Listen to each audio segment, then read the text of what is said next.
Сапраўды, дзіўная думка прыйшла мне ў галаву ў той вечар. Думка абраць каралевай мадмуазель Перль. Вадохрышчынскую куццю я штогод праводжу ў майго старога сябра Шанталя. Калі я быў маленькім, мяне вазіў да яго мой бацька, які быў яго найблізкім сябрам. Я працягваў гэтую традыцыю і без сумнення буду працягваць яе, пакуль жывы, і пакуль на гэтым свеце застанецца хоць адзін Шанталь.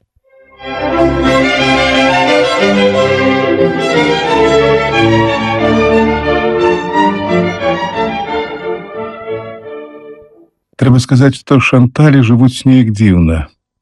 У Парыжы яны вядуць такі ж лад жыцця, які вядуць насельнікі Граса, Івета і Понта-а-Мусону. Яны жывуць у доме з невялікім садам каля абсерваторыі. Там яны адчуваюць сябе як у правінцыі.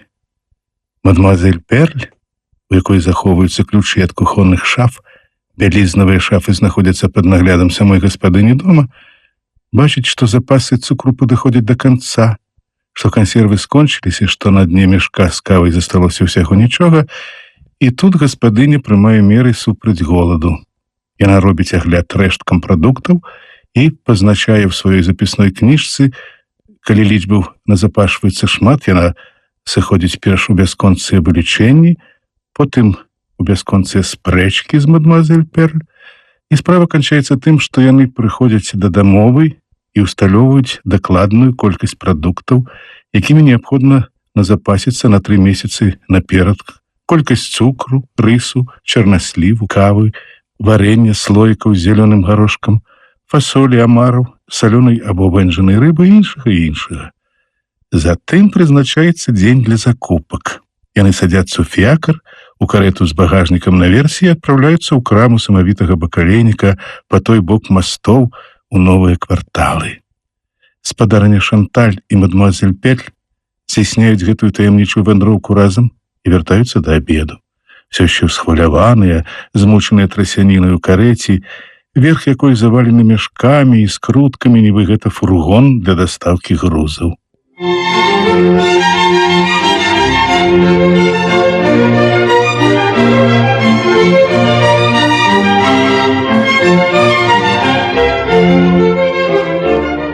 Увесь Парыж размешчаны па тым беразе Сены. Гэта для Шанталяў новыя кварталы, прычым кварталы, заселеныя дзіўнымі, шумнымі і вельмі непачцівымі людзьмі, якія дзень марнуюць на забаўкі, а ноч на гулянкі і кідаюць грошы на вецер. Але і пры такім меркаванні час ад часу Шанталі вывозіць дочак у тэатры, у камічную оперу або ў французскі тэатр. Вывозіць у тым выпадку, калі п'есу расхвальвае газета, якую чытае сам Шанталь. Дзяўчыны Шанталь яшчэ зусім маладзенькія, адной з іх 19, другой 17 гадоў. Гэта прыгожыя дзяўчаты, высокія і свежыя, выдатна выхаваныя, так добра выхаваныя, што іх не заўважаеш, нібы гэта добранькія лялечкі.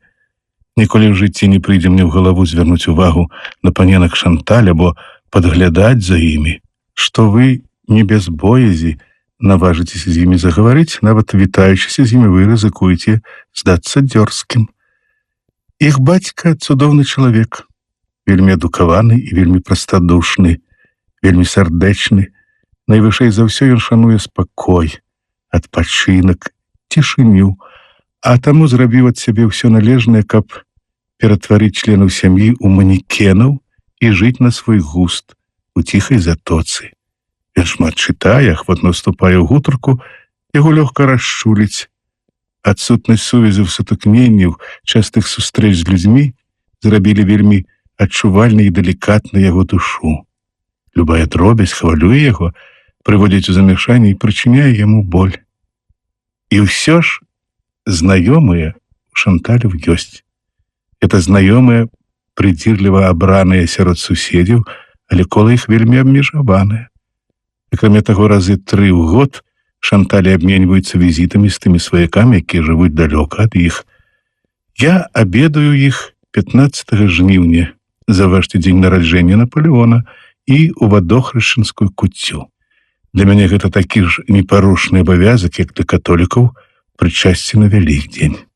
На 15 жніўня Шанталі запрашаюць пэўных сяброў, але ў куццю я ў іх адзіны госць. Такім чынам, сёлета я, як заўсёды, абедаю ў Шанталю напярэдадні богаяўлення. Я, як заўсёды, расцалаваўся з самім Шанталем, яго жонкай і з мадмуазель Перль, і адвесіў нізкі паклон мадмуазель Луізі і мадмуазель Паліне. Яны прыняліся распытваць аб усім на свеце, аб скандальных здарэннях, аб палітыцы, аб тым, як ставяцца да спраў у Тонкіне і аб нашых дыпламатах. Гаспадарыня Шанталь, гладкай дамы, усе думкі якой здаюцца мне квадратнымі, як каменныя пліты, была звычка з любой спрэчкі аб палітыцы рабіць ніжэй згаданую выснову. Усё гэта да дабра не давядзе. І чаму, уласна, я заўсёды уяўляў сабе думкі спадарыні Шанталь у выглядзе квадратаў? Паняцця не маю, але ўсё, што б яна не сказала, прымаю ў маім уяўленні менавіта гэтую форму. Форму квадрата, вялікага квадрата з 4 сіметрычнымі вугламі. Ёсць людзі, чые думкі заўсёды здаюцца мне круглымі, як абручы. Як толькі загаворыць такі чалавек: паехала, пакацілася, 10, 20, 50 круглых думак, вялікіх і маленькіх, і я так бачу, як яны бягуць адна за другой да самага гарызонту. А яшчэ ёсць людзі, у якіх думкі востравугольныя. Зрэшты, да майго аповеду гэта адносін не мае.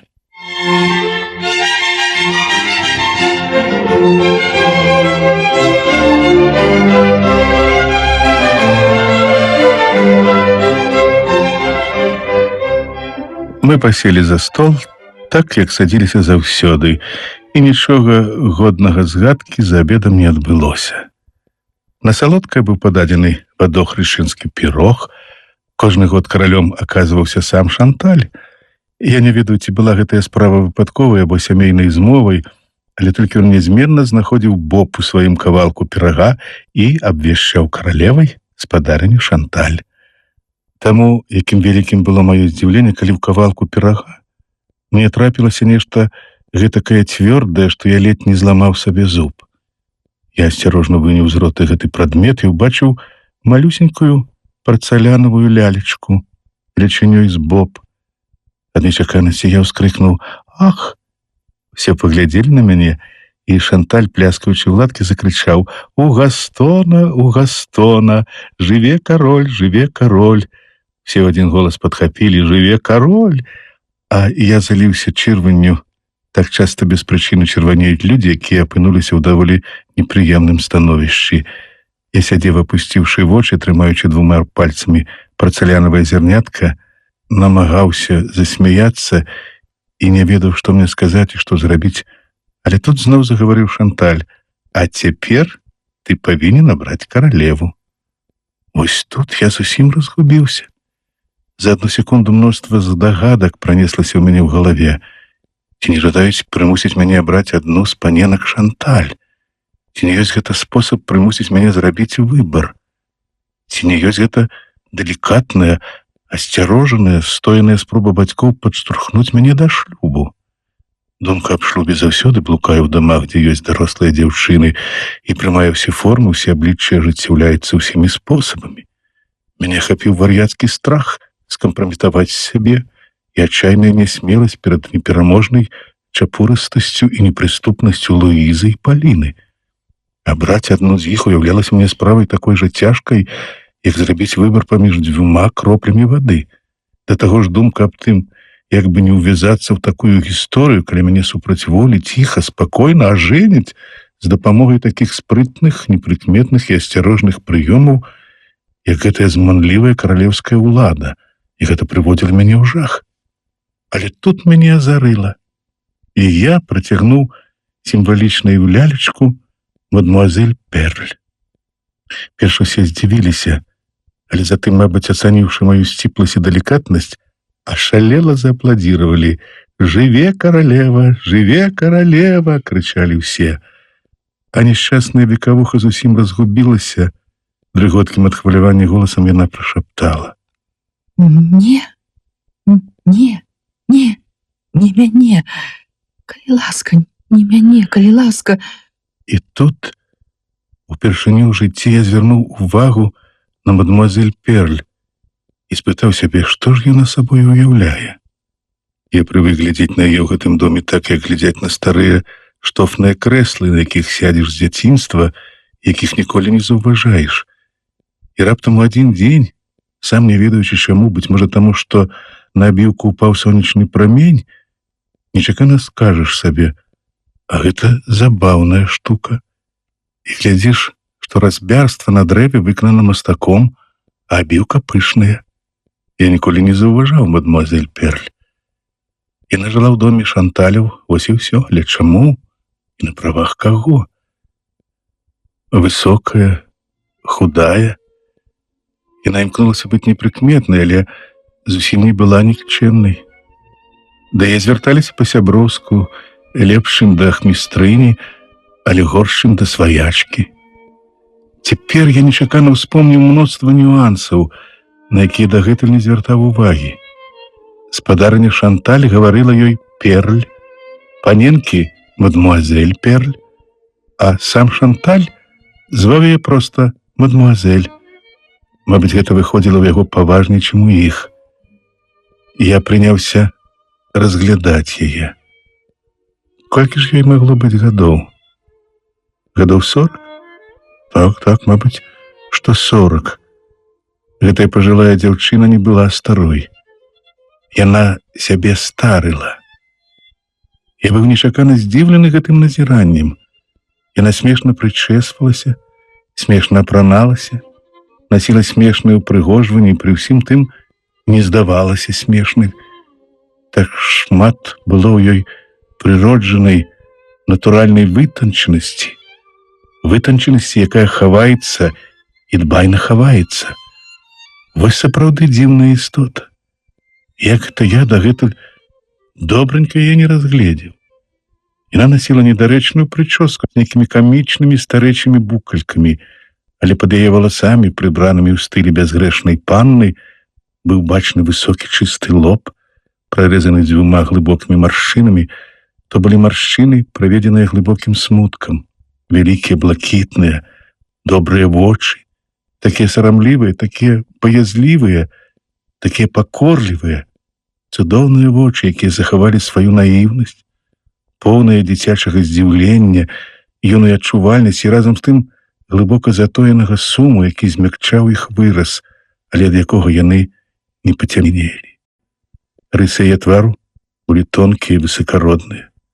Это быў адзін з тых твараў, якія марнеюць, яшчэ не паспеўшы пастарэць, прыцьмець ад стомленасці або ад вялікага запалу. Які ў яе цудоўны рот, якія цудоўныя зубкі. Але я сказаў бы, што усміхацца яна не ўмее. І тут я параўнаў яе са спадарыняй Шанталь. Мадмуазель Перль, несумненна, была лепш, 100 разоў лепш, танчэй, высакародней, велічней.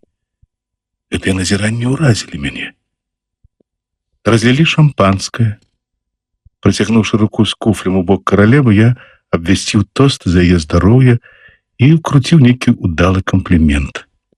І хацелася, я заўважыў гэта, закрыць твар сурвэткай. Калі ж яна пакаштавала залацістае віно, ўсе крычалі: «Каралева п'е, каралева п'е». І тут яна зачырванела і папярхнулася. Все засмяяліся, але я выдатна бачыў, што ў гэтым доме яе вельмі любяць. Як толькі абед скончыўся, Шанталь узяў мяне пад руку. Гэта былі святыя імгненні, калі ён выкурваў цыгару. Калі ён быў адзін, ён выходзіў паліць на вуліцу. Калі ж да абеду хто-небудзь прыходзіў, ён ішоў у більярдную і паліў за партыяй. У гэты вечар дзеля свята ў більярднай нават пачалі тапіць. Мой стары сябар узяў свой кій, тонкі кій, які ён дбайна нацёр мелам і сказаў: «Табе пачынаць, мой хлопчык». Трэба заўважыць, што ён казаў мне «ты», нягледзячы на мае 25 гадоў, ён усё яшчэ глядзеў на мяне як на дзіця. Такім чынам я пачаў партыю. Я зрабіў некалькі карамболяў і некалькі разоў прамахнуўся, але думкі аб мадмуазель Перль усё блукалі ў мяне ў галаве, і я раптам спытаў: «Скажыце, калі ласка, гаспадар Шанталь, мадмуазель Перль, гэта ваша сваячка?» Ён вельмі здзівіўся перапыніў гульню і паглядзеў на мяне. Як? Неужо ты не ведаеш? Табе не расказалі гісторыю, мадемуазель Перль? Не. Твой бацька ніколі не казаў табе аб ёй? Не. Ну і ну, дзіўна. Па праўдзе кажучы, вельмі дзіўна. Гэта цэлая прыгода. Памаўчаўшы, ён загаварыў зноў. І калі б ты толькі ведаў, як незвычайна, што ты спытаў мяне аб гэтым менавіта сёння, у вадохрышчынскую куццю. Чаму? А вось паслухай. Якраз сёння, у дзень богаяўлення, таму ўжо 41 год, так роўна 41 год, мы жылі тады для крапаснога вала ва Руі-ле-Тор, але перш, каб табе ўсё было ясна, я павінен растлумачыць, што уяўляў сабой наш дом. Раўі пабудаваны на касагоры, дакладней на грудзе, які ўзвышаецца над бязмежнымі прасторамі. Там у нас быў дом з цудоўным вісячым садам, які трымалі на паветры старыя прыгонныя сцены. Такім чынам дом стаяў у горадзе, на вуліцы, а сад узвышаўся над раўнінай. У садзе была брамка, якая выходзіла ў поле, да яе спускаліся патаемныя сходы, прарубленыя ў тоўшчы сцяны, копія, як у раманах. Да гэтай брамкі вела дарога, а да самой брамкі быў падвешаны вялікі звон. Селяне, каб не ехаць лішне, падвозілі правізію прама туды. Ты добра ўяўляеш сабе гэтай мясціны, ці не праўда? Дык вось, у тым годзе перад вадохрышчам ішоў снег. Здавалася, надышоў канец свету. Калі мы падымаліся на вал, каб зірнуць на раўніну, кроў стыла ў нас у жылах пры паглядзе на гэты бясконцы белы, цалкам белы ледзяны прастор, які ззяў так, нібы яго пакрылі лакам. Можна было падумаць, што Господ Бог спакаваў зямлю, каб адправіць яе на гарышча зніклых светаў. Відовішча, запэўніваю, цябе было вельмі маркотнае. Жылі мы ў тую пару разам, і сям'я была вялікая, нават вельмі вялікая. Бацька, маці, дядька, цётка, двое маіх братоў і 4 мае стрыечныя сястры, добренькія дзяўчынкі. З малодшай я ажаніўся. З усіх гэтых людзей у жывых засталіся толькі 3: моя жонка, я і моя невестка. Яна жыве ў Марселі. Господі, як хутка змяншаецца сям'я. Як падумаю, мароз па скуры прадзірае. Тады мне было 15 гадоў, а цяпер 56. Такім чынам мы вырашылі святкаваць вадохрышча. Нам было весела, вельмі весела. Да абеду ўсе сабраліся ў гасцінай. Тут мой старэйшы брат Жак сказаў: на раўніне вось ужо хвілін 10 вые сабака. Мабыць, заблудзіўся бедны. Не паспеў ён дагаварыць, як у садзе зазваніў звон. Ён меў густы гук царкоўных званоў, пачуўшы, які мімаволі успамінаеш аб памерлых. Все здрыгануліся. Бацька клікнуў служку і загадаў яму пайсці паглядзець, што здарылася. Чакалі яго ў поўнай цішыні, думалі мы аб снезе, які акрыў зямлю. Лакей вярнуўся і стаў запэўніваць нас, што нічога не відаць, а сабака выў, не змаўкаючы, і выццё яго не набліжалася, не аддалялася. Мы хоць і селі за стол, але былі ўсхваляваныя, асабліва моладзь. Все ішло добра, пакуль не падалі смажаніну. Тут звон зазваніў ізноў. Адзін за другім прагучалі 3 удары. 3 моцныя, доўгія удары, такіх дрыжкі прайшлі ў нас па ўсім целе, і раптам перахапіла дыханне.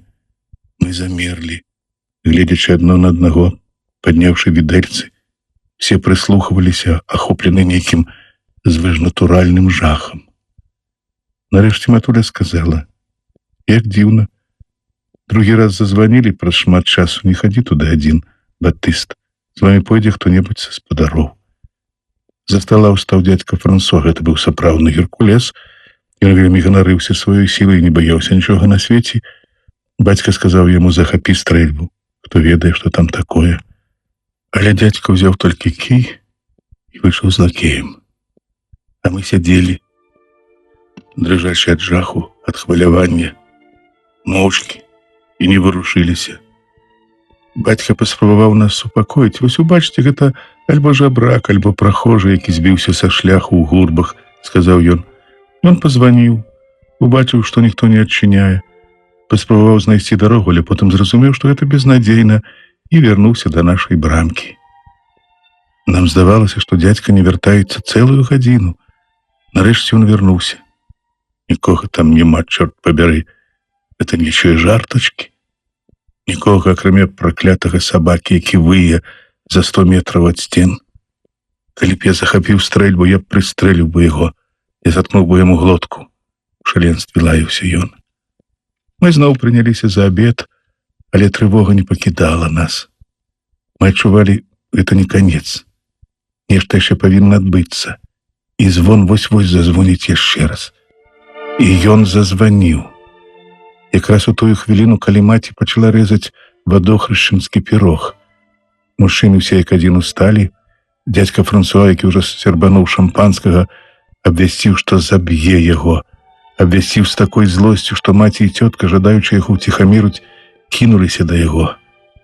Бацька наогул чалавек вельмі спакойны і нават да вядомай ступені бездапаможны, аднойчы зваліўшыся з каня, зламаў сабе нагу і з таго часу прывалокваў яе. І бацька зараз заявіў, што хоча даведацца, у чым справа, і пойдзе разам з дзядзькам. Мае браты, аднаму з якіх было тады 18, а другому 20 гадоў, пабеглі па стрэльбы. На мяне адмысловай увагі не звярталі, але я схапіў драбавік і вырашыў далучыцца да экспедыцыі.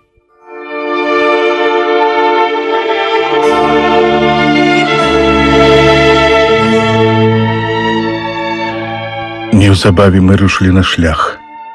Наперадзе ішоў бацька і дзядзька ў суправаджэнні батыста, які нёс ліхтар. За імі мае браты Жак і Поль, а ззаду ўсіх плёўся я, нягледзячы на просьбы маці, якая засталася стаяць на парозе разам са сваёй сястрой і маімі стрыечнымі сёстрамі. За гадзіну да таго зноў паваліў снег, які пазасыпаў дрэвы. Елкі, якія сталі падобныя на белыя піраміды, на велізарныя цукровыя галовы згіналіся пад цяжарам гэтага сіне-белага полага.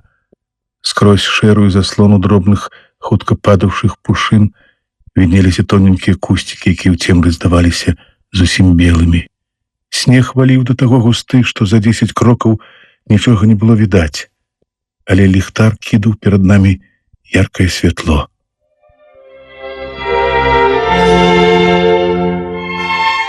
Калі мы пачалі спускацца па сходах, высечаных у сцяне, я, прызнацца, збаяўся. Мне здалося, што за мной хтосьці ідзе, што вось-вось хтосьці схопіць мяне за плечы і пацягне. Не хацелася вярнуцца, але для гэтага прыйшлося б зноў прайсці праз сад, а на гэта ў мяне не хапіла патвагі. Я пачуў, што брамка, якая выходзіла на раўніну, адчыняецца. Дзядзька зноў пачаў лаяцца. Зноў ён уцёк, д'ябал яго задушы.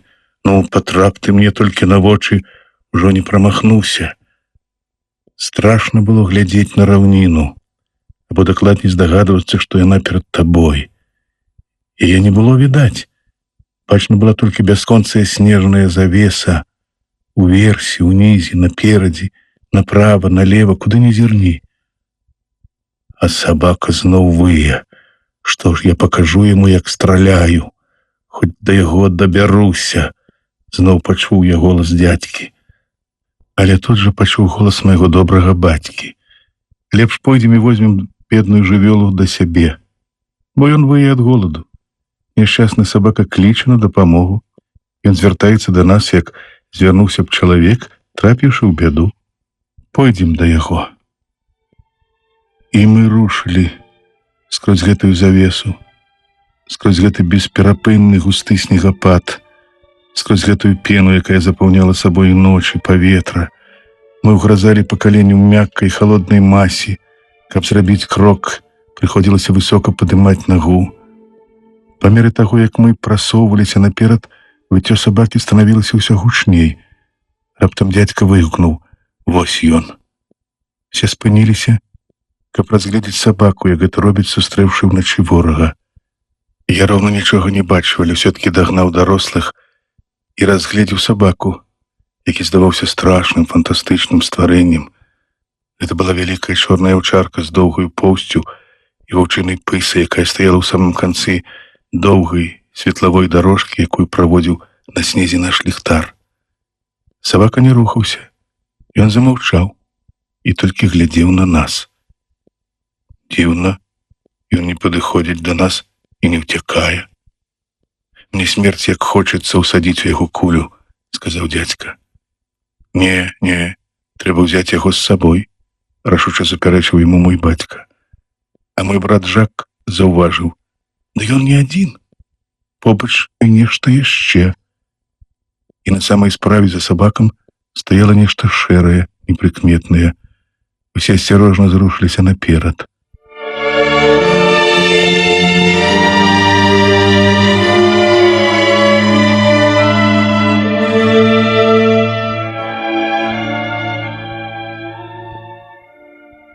Мы убачили там дитя. Мы были до такой ступени здзіўлены, што не могли вымовіць ні слова. Бацька першым ачуняў. І паколькі ён быў чалавекам спагадлівым, ён паклаў руку наверх калыскі і сказаў: «Няшчасны падкідыш, мы возьмем цябе да сябе». І загадаў Жаку каціць нашу знаходку наперадзе ўсіх. Бацька загаварыў зноў. Гэта дзіця кахання. Няшчасная маці пазваніла ў мае дзверы ў ноч напярэдадні богаяўлення, просячы нашай літасці дзеля Хрыста. Ён зноў спыніўся і, падняўшы галаву да начнога неба, павесь голас чатырохразова крыкнуў на ўсе 4 бакі: «Мы взялі дзіця!» Затым паклаў руку брату на плячо і прашаптаў: «Франсуа, а што было б, калі б ты стрэліў у сабаку?» Дзядзька нічога не адказаў, але шырока перажагнаўся ў цемры, нягледзячы на ўсе сваё фанфаронства. Ён быў вельмі рэлігійны. Сабаку адвязалі, і ён пайшоў за намі. Господі, да чаго ж радасным было наша вяртанне дадому. Якая смешная была мама, як яна была радая і разгубленая. А 4 мае стрыечныя сястры, зусім яшчэ маленькія, самай малодшай было 6 гадоў, былі падобныя на 4 курапатачак, якія скачуць вакол гнязда. Нарэшце дзіця выбавілі з калыскі. Аказалася, што гэта дзяўчынка, якой было месяца 1,5. У яе ў пялёнках выявілі 10 000 франкаў золатам, так што можаш уявіць, 10 000 франкаў. Тата паклаў іх у банк, ёй на пасаг.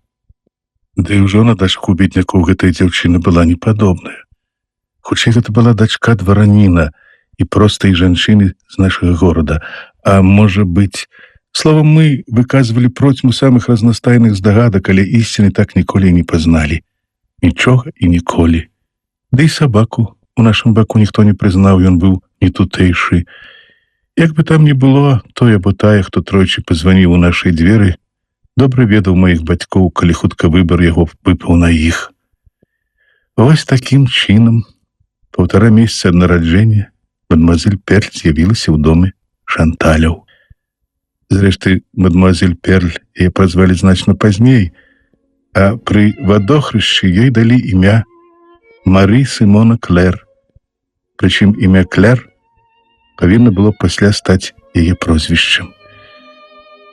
Шчыра кажучы, наша вяртанне ў сталовую з малюткай, якая глядзела на людзей, на агні з палохнымі блакітнымі вачанятамі, збоку магло здацца даволі пацешным. Мы зноў селі за стол, і кожны атрымаў сваю порцыю пірага. Каралём аказаўся я браў каралевай мадемуазель Перль, як сёння ты. Толькі ў той дзень яна наўрад ці разумела, які гэта гонар. Дзяўчынку прынялі ў нашу сям'ю і выхавалі. Ішлі гады, дзяўчынка вырасла. Яна была добранькай, ласкавай, паслухмянай, все яе любілі і, верагодна, страшна распесцілі б, калі б гэтаму не перашкаджала маці. Маці была жанчынай строгіх правілаў і няўхільна прытрымлівалася саслоўнай іерархіі. І вось, глядзь, яна падрасла настолькі, што магла разумець такія рэчы. Маці расказала ёй яе гісторыю і вельмі далікатна, нават мякка сказала ёй, што яна не родная дачка, а прыёмная, і што сям'і Шанталяў яна, па сутнасці, чужая. Клэр зразумела сваё становішча і павяла сябе дзіўна разумна і дзіўна тактоўна. Яна здолела заняць і захаваць тое месца, якое ёй адвялі. Ды і маці была так расчулена гарачай падзякай і нейкай нясмелай прыкільнасцю гэтага мілага ласкавага стварэння, што стала зваць яе Клэр, дачкой. Часам, калі малютка выяўляла адмысловую добрасардэчнасць або далікацтва, яна, падняўшы акуляры на лоб, это заўсёды служыла ў яе прыкметай хвалявання, паўтарала: «Не, гэтае дзіця проста перл, сапраўдны перл». І гэтая мянушка прывязалася да маленькай Клэр, і яна, як і была, так і засталася для нас мадмуазель Перль. Спадар Шанталь змоўк. Ён сядзеў на більярдавым стале і боўтаў нагамі. Памаўчаўшы з хвіліну, ён працягваў: «Господі, як яна была прыгожая 18 гадоў, якая грацыёзная, якая выдатная, так, добрая, высакародная. Чаму яна не выйшла замуж?» Ён адказаў не мне, а на слова «замуж», якое дайшло да яго. Чаму? Таму што не захацела. Але ў яе было 30 000 франкаў пасагу, і ёй рабілі прапанову не адзін раз, а вось яна не захацела. Яна ўсё чамусьці сумавала. Это было якраз у той час, калі я жаніўся з маёй кузінай, з малюткай Шарлотай, моей цяперашняй жонкай. Я быў яе жаніхом цэлых 6 гадоў. Я глядзеў на Шанталя, і мне здавалася, што я пракраўся ў яго душу. І раптам, падбухтораны дзёрзкай цікаўнасцю, я сказаў: «Вось з кім вам трэба было ажаніцца, спадар Шанталь». Ён здрыгануўся і паглядзеў на мяне. «Мне? З кім?» — перапытаў ён. «З мадмуазель Перль». «З мадмуазель Перль? Але чаму?» «Таму што вы яе кахалі больш, чым вашу кузіну». Ён глядзеў на мяне дзіўнымі, спалоханымі вачамі. «Што? Я кахаў яе? Я? Хто табе сказаў?» — прашаптаў ён. «Дык гэта ж ясна, як дзень, чорт пабяры. Это з-за яе вы без канца адцягвалі вяселле з вашай кузінай, якая чакала вас цэлых 6 гадоў». Ён выпусціў шар, які трымаў у левай руцэ, а берач схапіў крэйдавую анучу і, закрыўшы ёю твар, заплакаў. А я, перапуджаны і прысаромлены, хацеў уцячы. Я не ведаў, што сказаць, што зрабіць, што распачаць. Раптам на лесвіцы пачуўся голас спадарыні Шанталь. «Хутка вы скончыце паліць?» Расчыніўшы дзверы, я крыкнуў: «Так, спадарыня, мы хутка спусцімся». Я ўзяў Шанталя за руку і завёў яго ў свой пакой. «Прабачце мне, калі ласка, спадар Шанталь, за тое, што я зрабіў вам балюча. Але я не ведаў. Вы разумееце?» — шаптаў я. Ён паціснуў мне руку. Так, бываюць цяжкія хвіліны». Убачыўшы, што ён з трывогай разглядае сябе ў люстэрку, я параіў: «Скажыце, што вам у вока патрапіла парушынка. Гэта будзе самае простае. Тады вы зможаце плакаць пры ўсіх колькі заўгодна». На самай справе, спусціўшыся ўніз, ён прыняўся церці вока насавой хусткай. Усе ўстрывожыліся, кожны прапановаў выняць парушынку, якой, зрэшты, так ніхто і не выявіў. Все распавядалі такога рода выпадкі, калі прыходзілася звяртацца да лекара. А я падсеў да мадмуазель Перль і стаў узірацца ў яе з пекучай цікаўнасцю ператворанай у катаванне. Калісьці яна, несумненна, была вельмі прыгожая. Мае рахманыя вочы, такія вялікія, такія ясныя і так шырока раскрытыя, што, здавалася, яна ніколі не захінае іх павекамі, як іншыя смяротныя. Мне здавалася, што я чытаю яе душы гэтак жа лёгка, як зусім нядаўна у душы спадара Шанталя, што перада мной ад пачатку да канца праходзіць усё яе жыццё ціхае, сціплае, самаадданае. Але я адчуваў патрэбу, непераадольную патрэбу задаць ёй пытанне, пазнаць, ці кахала яна яго і ці кахала так, як ён, ці пакутавала, як і ён, доўгай таемнай мукай, якую ніхто не бачыць, пра якую ніхто не ведае, пра якую ніхто не здагадваецца, але яна прорываецца ўначы у адзіноце цёмнага пакоя. Я глядзеў на яе, бачыў, як б'ецца яе сэрца пад цёмным харсажам з устаўкай, і пытаў сябе, няўжо гэтае чыстае, рахманае стварэнне кожны вечар заглушала стогны вільготнай мяккай падушкай і, скалынаючыся ад рыданняў, ліхаманкава кідалася па гарачай пасцелі. І я паціху сказаў ёй: так робяць дзеці, калі ламаюць цацку, жадаючы паглядзець, што там усярэдзіне. А калі б вы бачылі, як цяпер плакаў спадар Шанталь, вы б яго пашкадавалі? Яна здрыганулася. Што? Плакаў? Так, плакаў. І яшчэ як. Але чаму? Яна была вельмі ўсхваляваная. «З-за вас», — адказаў я. За мяне? Так.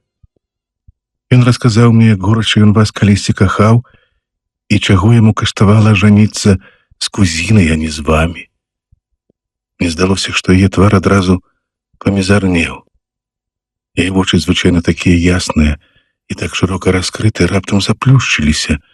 Яна саслізнула з крэсла і павольна ціха апусцілася на падлогу, нібы ўпалы шалік. «Дапамажыце! Дапамажыце! Мадемуазель Перл блага!» — закричаў я. Спадарыня Шанталь і яе дочкі кінуліся да яе, і пакуль яны хадзілі ўзад і наперад з вадой, воцатам, сурвэткай, я ўзяў капелюш і неўзаметку выйшаў на вуліцу. Я ішоў вялікімі крокамі.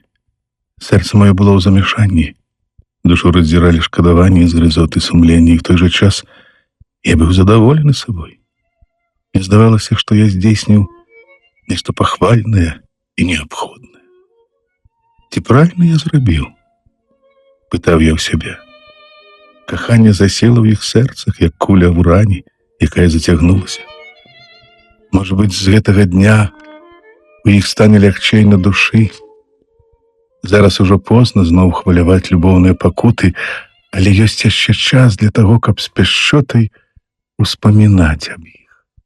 І, быць можа, будучай вясной, як-небудзь увечары яны, усхваляваныя месяцовым промнем, які падае скрозь галіны дрэў на траву ля іх ног, возьмуцца за рукі, і гэты поціск рукі нагадае ім усе іх таемныя і жорсткія пакуты, тую утрапёнасць, дзякуючы якой закаханыя, за адно кароткае імгненне спазнаюць такое вялікае шчасце, якога іншыя не зазнаюць за ўсё жыццё.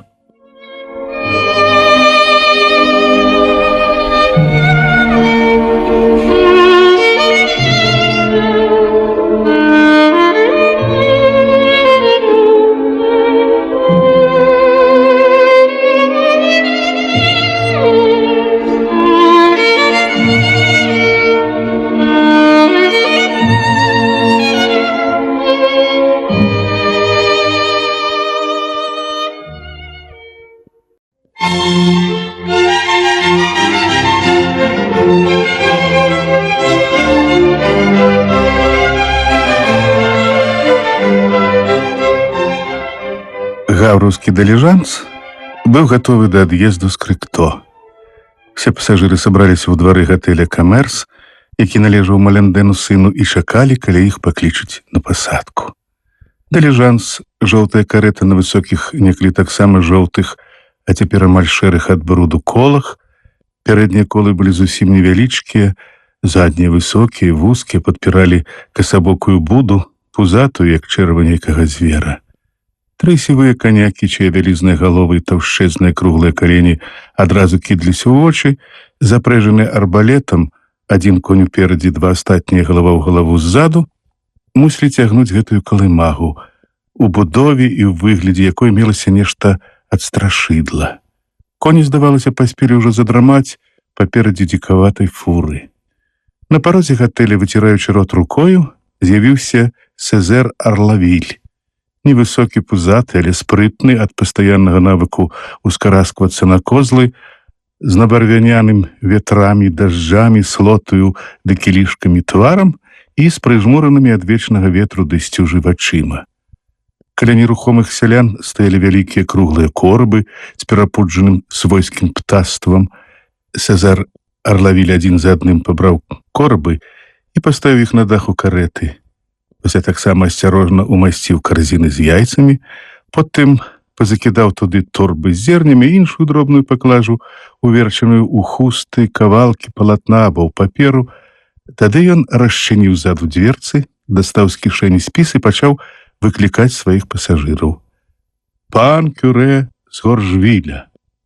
Свяшчэннік, магутны мужчына, шыракаплечы, бухматы, ружовы і прыязны, ступіў наперад.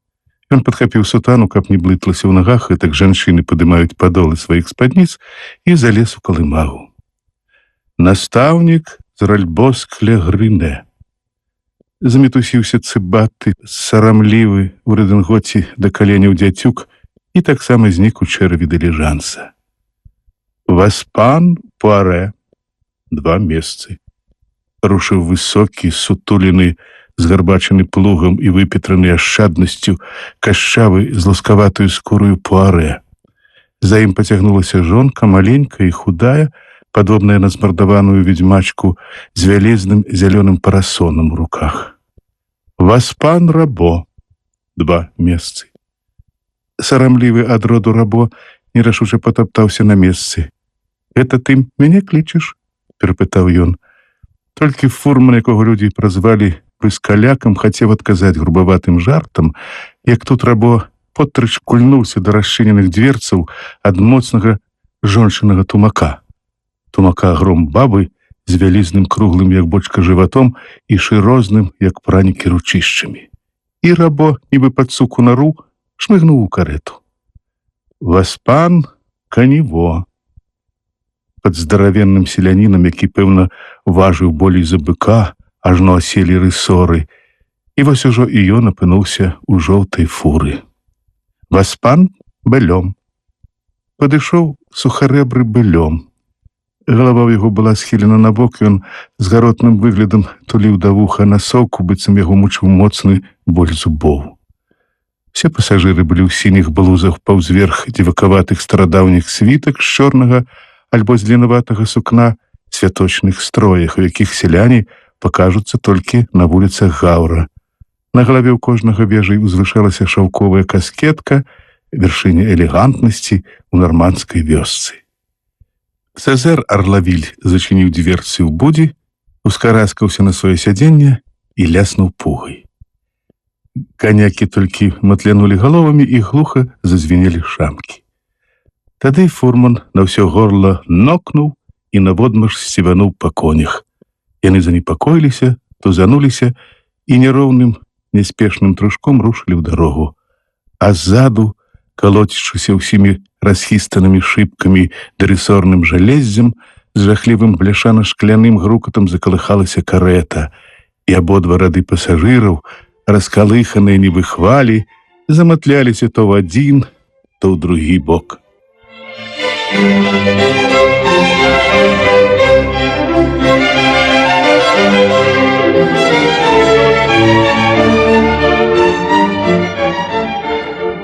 На пачатку ўсе маўчалі, з павагі да Кюрэ, прысутнасць якога стрымлівала выліванне пачуццяў.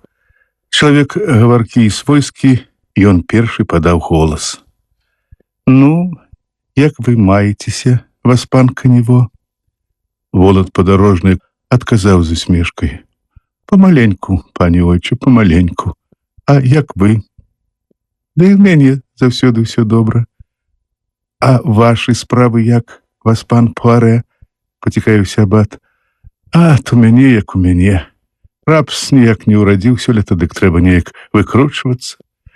Што зробіш, цяжкія часы. А ўжо ж, пэўна, што нелёгкія», – пацвердзіў жандарскі голас пышнацелай палавіны Васпана Рабо. Яна была родам з суседняга сяла, і Кюрэ ведаў яе толькі па імені. «Гэта вы, Блёндаль?» – папытаўся ён. «Ага, Я замужам вось за рабо. Нядошлы, затурканы, але задаволены рабо з усмешкай павітаўся з кюрэ, у глыбокім паклоне перагнуўся ўперад, быццам кажучы: гэта я, рабо, это я ажаніўся з Блёндэль. Раптам васпан Белём, які ўсё затуляў насоўкай вуха, жаласна застагнаў. І пры кожным сваім ой, ён ажно прытупваў нагою ад нясцерпнай пакуты. У вас баляць зубы, паспачуваў кюрэ. Селянін на момант перастаў стагнаць і адказаў: ды не, пане ойча, не зубы, нешта ў вуху там, глыбока. Ды што ж такое у вашым вуху? Скула? Да не ведаю, мо скула, мо не скула. Але далі Бог туды залез нейкі страшны звер, калі я спаў на сені. Звер? Вы ў гэта верыце? Дзіва што, як у існаванне раю веру, пане ойча. Я чую, як ён шалпочецца там у вуху. Ён грызе мне галаву, далі божачкі, грызе галаву, ой. І Белём зноў затупаў нагою.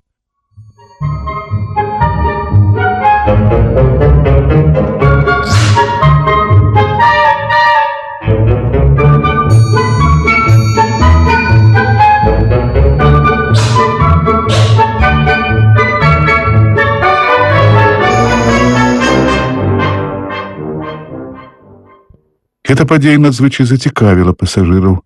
Кожны меркаваў па-свойму. Парэ сцвярджаў, што у вуху павук, настаўнік, што вусень. Ён бачыў ужо нешта падобнае ў Камп-Мюрэ, у дэпартаменце Орн, дзе пранастаўнічаў 6 гадоў, дык там вусень запоўз у вуха і выпаўз цераз нос, але чалавек аглух на адно вуха, бо вусень прадзіравіў барабанную перапонку. Хутчэй за ўсё гэта чарвяк, падагуліў кюрэ. Васпан Белём, адкінуўшы галаву на бок і прыпёршыся да дзверцаў, ён залез у дыліжанс апошні, стагнаў: ой, па-мойму, там мурашка, вялізная мурашка, ой, як кусае, ой, пане ойча, шавеліцца, рынулася, ой, мама, горачка маё. Ну, а ў доктара ты быў? Папытаўся Канево. Вядома, не. А чаму? Ад страху перад доктарам Белёму ажно палягчэла. Ён выпрастаўся, праўда, насоўку ад вуха так і не адняў. Чаму? Сам плаці гэтым лайдакам, як у цябе лішнія грошы завяліся. Хіба ён парадзіць табе зараз? Не, пайдзі да яго і раз, і два, і тры, і чатыры, і 5 разоў. А гэта ж цэлыя 2 IQ па 100 су. Цэлыя 2 IQ, не меней. Дык што б ён зрабіў мне, лайдак той, што б ён зрабіў мне, га? Ну от скажы, што? Канево засмяяўся. Не ведаю. А куды ж ты едзеш? У Гавр, да Шамбралана. Да якога Шамбралана? Ды да лекара. Да якога лекара? Который вылечыў майго бацьку. Твайго бацьку? Ну, даўно ўжо. А што ж з ім такое было з тваім бацькам? Сярэдзіну адняло, і вырухнуць нагою не мог. І як жа яго вылечыў Шамбралан? А што моцы скусаў яму спіну, як цеста мясіў аберуч. І што ты думаеш, праз гадзіну-другую ўсё як рукой зняло? Белём прыгадаў, што Шамбралан у дадатак яшчэ і шаптаў нешта, але у прысутнасці святара не пасмеў сказаць пра гэта. Канево са смехам прадаўжаў: то, можа, трусяня, якое залезла табе ў вуха, убачыла зараслі, ды падумала, што гэта яго нара. От чакай, зараз я вытру яго адтуль.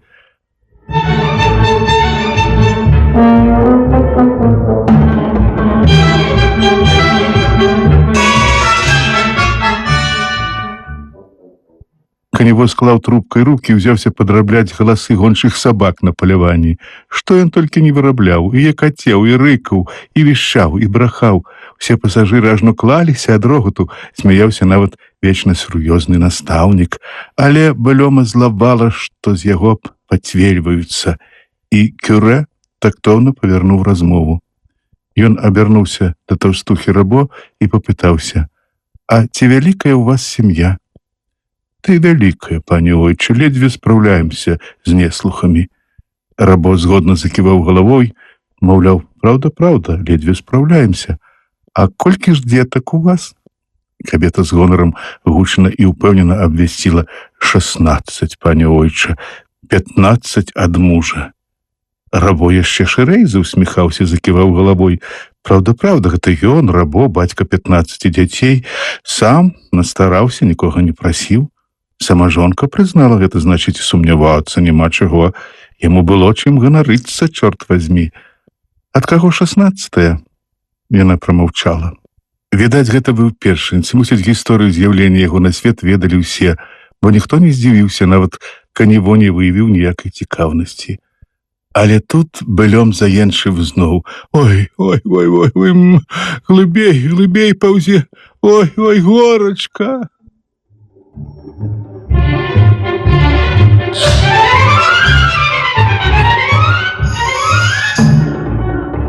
Дыліжан спыніўся каля кавярні Паліт.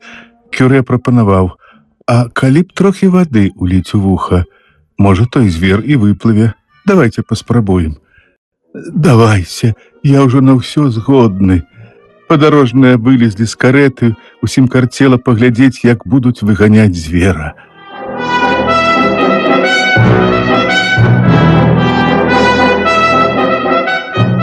Свяшчэннік папрасіў тазік, ручнік і шклянку вады. Потым загадаў настаўніку схіліць галаву пацыенту на бок і, як толькі вадкасць трапіць у слухавы праход, хутчэй адвярнуць галаву назад. Аднак Канево, які ўжо зазіраў Былём у вуха, спадзяючыся ўбачыць там звера, ўсклікнуў: ну і мармеладу, чорт вазьмі. Давай спачатку выкалупвай усё гэта, стары. Інакш тваё трусаня век не вылажыцца з гэтага павідла. Уліпне ўсімі 4 лапамі.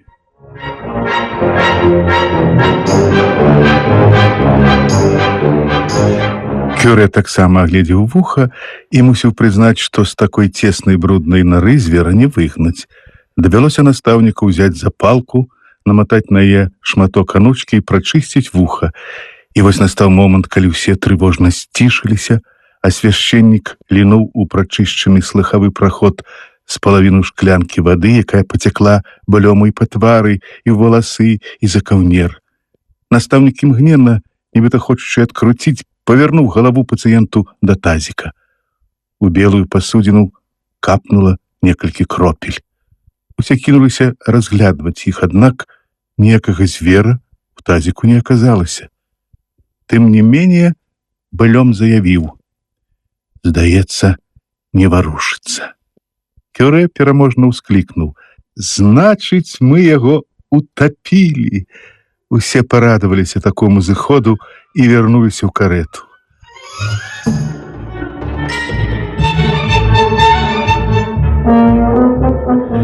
Аднак ледзьве Дыліжан рушыў далей, як Былём зноў страшэнна залямантаваў. Звер ачунявы проста ашалеў. Былём бажыўся, што цяпер ён залез ужо ў самую галаву і пажырае мазгі. Бедалага так енчыў і курчыўся, што жонка Пуарэ, падумаўшы, што ў яго усяліўся д'ябал, заплакала і пачала хрысціцца. Па нейкім часе, калі боль трохі суняўся, хворы стаў расказваць, якія выкрунтасы ён робіць у яго вуху. Былём быццам бачыў яго, сачыў за ім позіркам і пальцам паўтараў кожны рух звера. Во, ужо вышэй лезе. Ой, а горачка ж маё.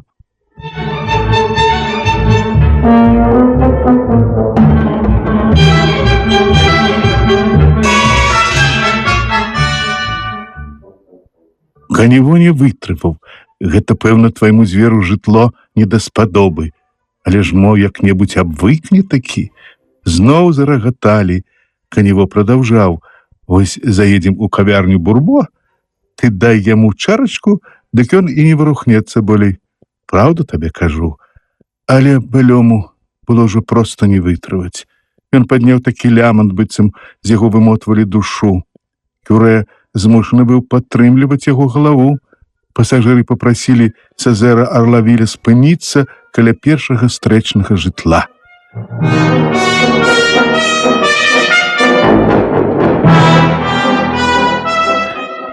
Ім аказалася прыдарожная ферма. Былёма завялі ў хату і паклалі на кухонны стол, каб яшчэ раз зрабіць прамыванне. Канево настойліва раіў змяшаць ваду з гарэлкаю, звер нап'ецца і засне, а мо і ўвогуле аддасць канцы. Але Кюрэ выбраў воцат. На гэты раз сумесь улівалі па кроплі, каб яна трапіла як мага глыбей, і на некалькі хвілін пакінулі неведама кім заселены орган у спакоі.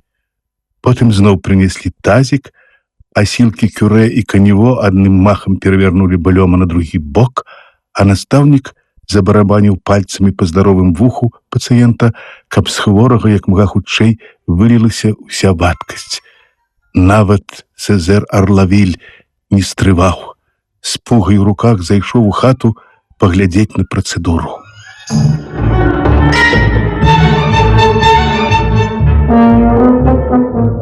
І раптам на дне ў тазіку усе бачылі чорненькую, небуйнейшую за насенінку цыбулі кропачку. Кропачка варушылася. Гэта была блыха. Пасыпаліся ўражаныя воклічы, потым грымнуў смех. Блыха! Ну, гэта ж трэба, такая здатненькая, міленькая блыха. Канево ляпаў сабе па сцёгнах, Сезер Арлавіль ляскаў пугай, рогат Кюрэ быў падобны на рык асла, смех настаўніка нагадваў чханне, а кабеты усцешна заліваліся, быццам сакатлівыя куры.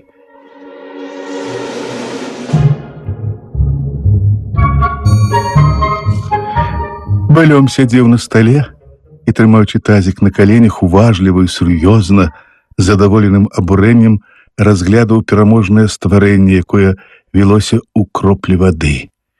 «Вось табе, падлюга!» – буркнуў ён і плюнуў у тазік.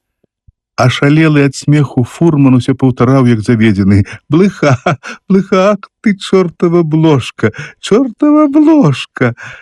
Калі ўсе трохі супакоіліся, ён гукнуў: «Ну што, паехалі, а то процьму часу змарнавалі».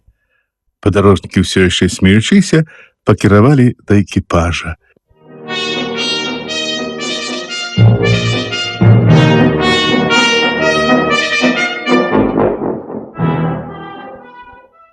І тут Бальом, які падышоў апошні, заявіў: «А я не паеду далей, вяртаюся ў Крыкто. Цяпер мне ўжо няма чаго рабіць у Гаўры».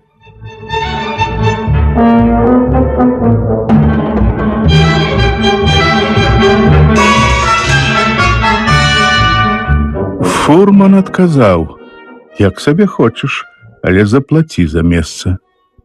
«Заплачу, але толькі палавіну. Я ж адну палову дарогі праехаў». «Мусіш заплаціць цалкам. Месца ж ты атрымаў да канца». І распачалася спрэчка, якая неўзабаве ператварылася ў зацятую сварку. Бальом прысягаў, што ён заплаціць толькі 20 су. Сезер Арлавіль даказваў, што ён мусіць заплаціць усе 40. Яны стаялі адзін перад адным і зацята лаяліся.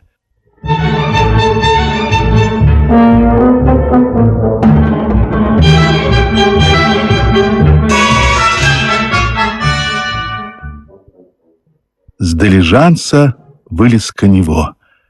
Па-першае, 40 су ты павінен даць бацюшку, ясна? Па-другое, мусіш даць на чарку ўсім нам, тваім спадарожнікам. На гэта, думаю, 55 су будзе даволі. Ну і Сезеру плаці 20 су. Ты згодны, выскаляка?» Фурман, усцешны, што Бальом раскашэліцца аж на 3 франкі 75 су, адказаў: «Згода». «Тады плаці. Я не дам ні капейкі. Па-першае, бацюшка не доктар. Калі ты не расплацішся, дык я завалаку цябе ў карэту і завязу ў Гаўр». Волат аберач ухапіў Бальома і лёгка, як дзіця, падняў угору.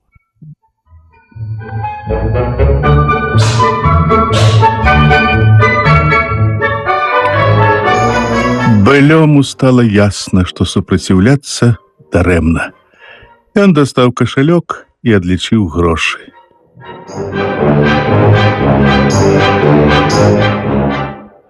Пасля гэтага дыліжанс папраставаў далей у Гаўр, а Бальом павярнуў назад у Крыкто. І прымоўклыя пасажыры яшчэ доўга бачылі на белай дарозе сінюю сялянскую блузу, якая матлялася над цыбатымі балёмавымі нагамі.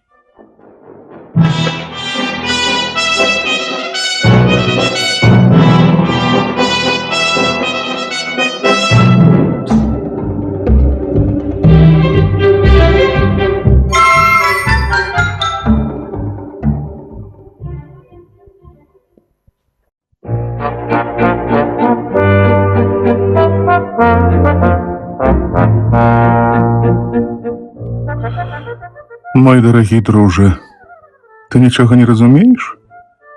Я адчуваю гэта. Ты думаеш, я звар'яцеў. Ну, можа, трошкі і звар'яцеў, але не ад таго, што ты думаеш. Так, я жанюся. Вось. Але мае думкі і перакананні не змяніліся. Спароўванне з дазволу і падаховай закона я лічу глупствам, як і раней. Я перакананы, што 8 мужоў з 10 раганосцы. Да яны іншага не заслугоўваюць за тое, што мелі глупства надзець на сябе кайданы, адмовіцца ад свабоднага кахання, адзінай добрай і ўцешнай рэчы на гэтым свеце, абрэзаць крылы фантазіі, якая заўсёды цягне нас да ўсіх жанчын, і гэтак далей, і гэтак далей. Больш, чым калі я адчуваю, што не здольны кахаць толькі адну жанчыну, бо я занадта буду кахаць усіх астатніх. Я б хацеў мець 1000 рук, 1000 вуснаў і 1000 пачуццяў, каб здолець адначасова задушыць цэлае войска гэтых прывабных і малаважных істот. І ўсё ж я жанюся. Дадам таксама, што я зусім не ведаю сваёй будучай жонкі. Дык чаму ж я жанюся, спытаеш ты? Я нават не наважваюся адкрыць табе дзіўную неверагодную прычыну, якая змусіла мяне на гэты вар'яцкі ўчынак. Я жанюся, каб пазбавіцца адзіноты. Не ведаю, як гэта растлумачыць, як сказаць так, каб ты зразумеў. Можа, ты будзеш мяне шкадаваць ці пагарджаць мною, але каб ты толькі ведаў, які я цяпер нешчасны. Я не хачу больш заставацца адзін уначы. Я хачу адчуваць, што нехта ёсць побач, насупраць, што нехта можа пагаварыць са мной, штосьці сказаць, неважна што. Я гавару і баюся свайго голасу. Я іду і баюся, што нехта невядомы хаваецца за дзвярыма, за фіранкай у шафе пад ложкам. І аднак я ведаю, што нідзе нікога няма.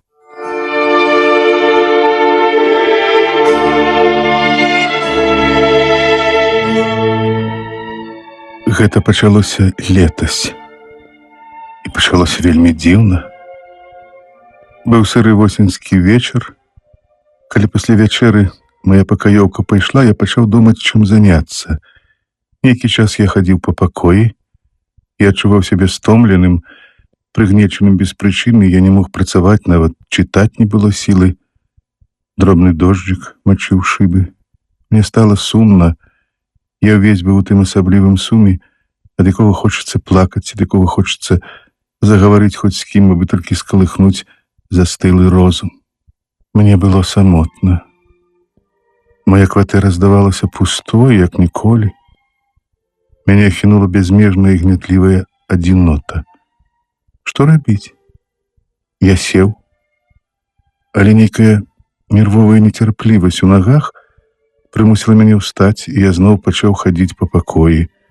Напэўна, мяне была гарачка, бо рукі, якія я трымаў за спінай, нібы пяклі адна адну, я звярнуў на гэту ўвагу. Пасля раптам па спіне прабеглі дрыжыкі холаду. Я падумаў, што ў пакой прасачылася сырасць з вуліцы і вырашыў запаліць у каміне. Запаліў першы раз за тую восень, пасля сеў і стаў глядзець на полымя. Але неўзабаве мне апрыкрала сядзець на адным месцы. Я зноў устаў і адчуў патрэбу кудысьці пайсці, развеяцца, з некім сустрэцца.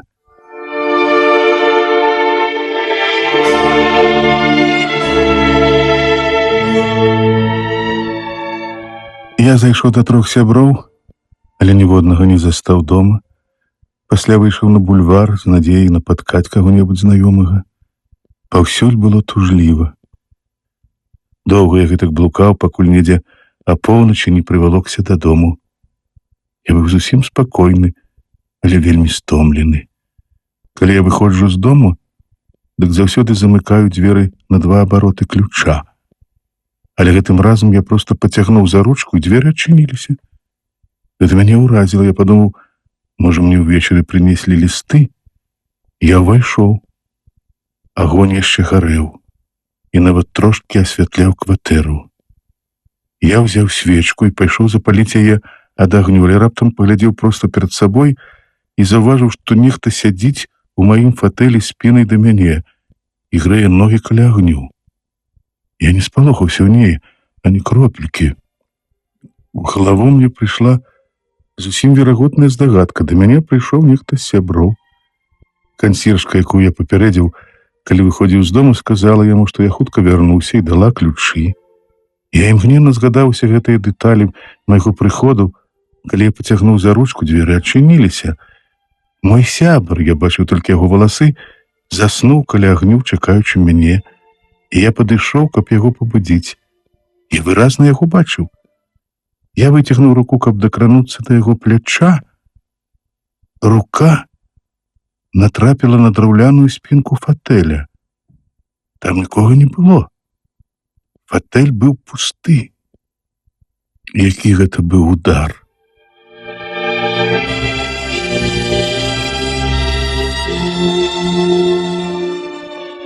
Спачатку я адступіў, нібы перад страшнай небяспекай. Пасля я азірнуўся, адчуваючы, што нехта стаіць мяне за спінай. Аднак непераможнае жаданне зноў паглядзець на фатэль прымусіла мяне павярнуцца. Я стаяў, задыхаючыся ад страху, настолькі ашалелы, што страціў здольнасць разважаць. Я ледзь не падаў. Але ўсё ж я чалавек вытрыманы, спакойны, і таму розум хутка вярнуўся да мяне. Я падумаў, у мяне была галюцынацыя. Вось і ўсё. Я запаліў свечку. Схіліўшыся над полымем, заўважыў, што ўвесь дрыжу. І рэзка выпрастаўся, быццам нехта дакрануўся да мяне ззаду. Я вельмі хваляваўся. Я зрабіў некалькі крокаў.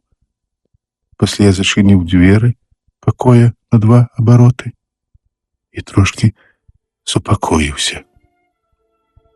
Прынамсі, ніхто ўжо болей не зойдзе. Я яшчэ раз сеў і абдумаў, як мае быць гэтае здарэнне. Пасля дзьмухнуў на свечку і лёг спаць.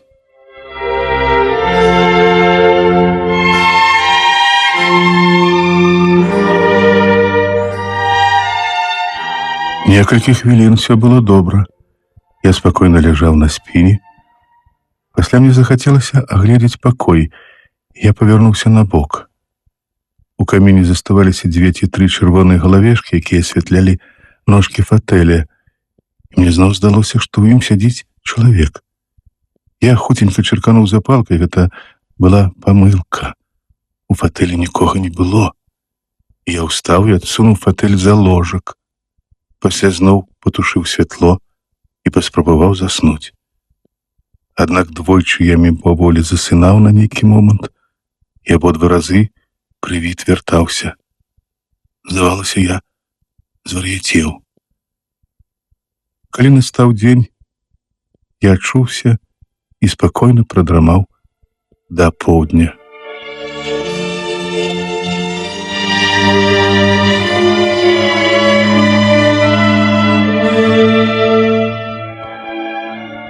Всё скончылася. Можа, гэта была гарачка, страшны сон, ці ж ведаю я. Урэшце я быў хворы, ды і дурны таксама. Увесь гэты дзень мне было вельмі весела. Я павечарыў у кабарэ, паглядзеў спектакль і пайшоў дадому. Але калі я ўжо падыходзіў да дома, мяне панавала нейкая трывога. Я баяўся зноў убачыць яго. Больш за гадзіну я хадзіў туды-сюды па вуліцы. Урэшце я абазваў сябе ідыётам і ўвайшоў. Я так задыхаўся, што ледзь дабраўся да свайго паверха. Я пастаяў яшчэ хвілін 10 перад дзвярыма, пасля, напружыўшы волю, у нейкім парыве мужнасці павярнуў ключ. Са свечкай у руцэ Я кінуўся наперад, штурхнуў ногой прычыненыя дзверы майго пакоя і, стрымліваючы жах, паглядзеў у бок каміна. Там нікога не было.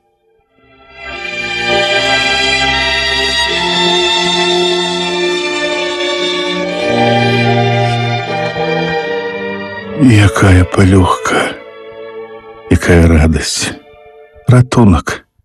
Я хадзіў сюды-туды па пакоі, але мне ўсё ж было неспакойна. Час ад часу я рэзка паварочаўся, мяне непакоіў цень у кутах.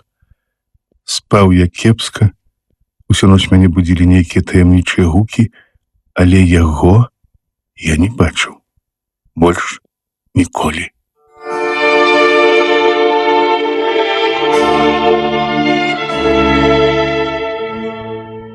З таго дня я баюся заставацца адзін уначы. Мне здаецца, што прывід недзе побач навокал, і ўсё ж ён болей не з'яўляўся. Зрэшты, гэта ўжо не так важна, бо я ў гэта не веру. Я ведаю, што гэта глупства. І аднак ён мяне турбуе, бо я ўвесь час пра яго думаю. Правая рука вісела, галава была нахіленая ўлева, як у чалавека, які спіць. Ну, хопіць, халера з ім. Не хачу больш пра гэта думаць. І ўсё ж, адкуль гэтае насланнё? Адкуль гэтая неадчэпнасць? Яго ногі былі каля самага агню. Ён не дае мне спакою. Гэта глупства, але гэта так. Хто ён? Я добра ведаю, што ён не існуе, што ўсё гэта лухта. Ён існуе толькі ў маёй боязі, у маім страху. Ну, хопіць. Все гэта так, але я ўсё ж ніяк не магу сябе пераканаць, набрацца смеласці. Я не магу больш заставацца адзін у маёй кватэры, бо там ён. Я ведаю, што больш ніколі яго не ўбачу, ён больш не з'явіцца.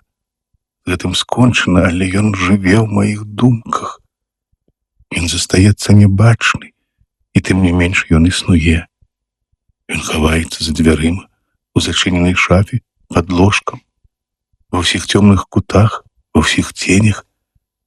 Калі я адчыняю дзверы, заглядаю ў шафу, лезу са свечкай пад ложак або асвятляю ўсе цёмныя куты, яго там ужо няма. Але тады мне здаецца, што ён тоіцца ў мяне за спінай.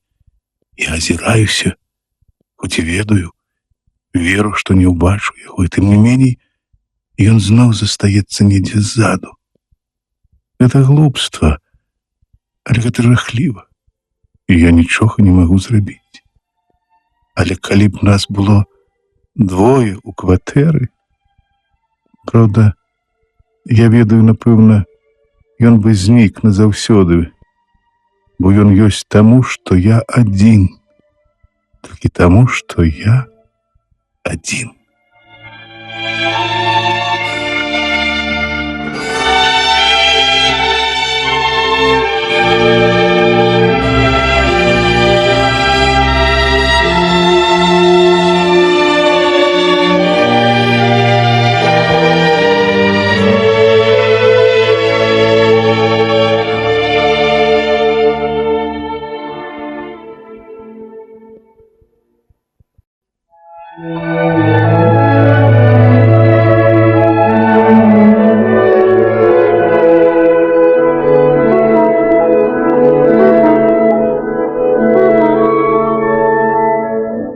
Ён і не марыў пра такі высокі ўзлёт. Сын правінцыяльнага судовага выканаўцы Жан Марэн, як багата на яго падобных маладых людзей, прыехаў у лацінскі квартал вывучаць юрыспрудэнцыю. У разнастайных піўнушках, у якія па чарзе завітваў, ён завёў сяброўства з мноствам языкатых студэнтаў, якія за куфлем піва пагардліва гаварылі пра палітыку.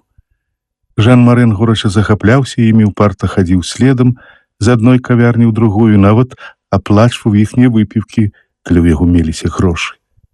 Потым ён стаў адвакатам, абараняў справы ў судзе, але вечна прайграваў працэсы. І вось аднойчы, праглядаючы ранішнія газеты, ён вычытаў, што адзін з былых яго прыяцеляў па лацінскім квартале абраны дэпутатам.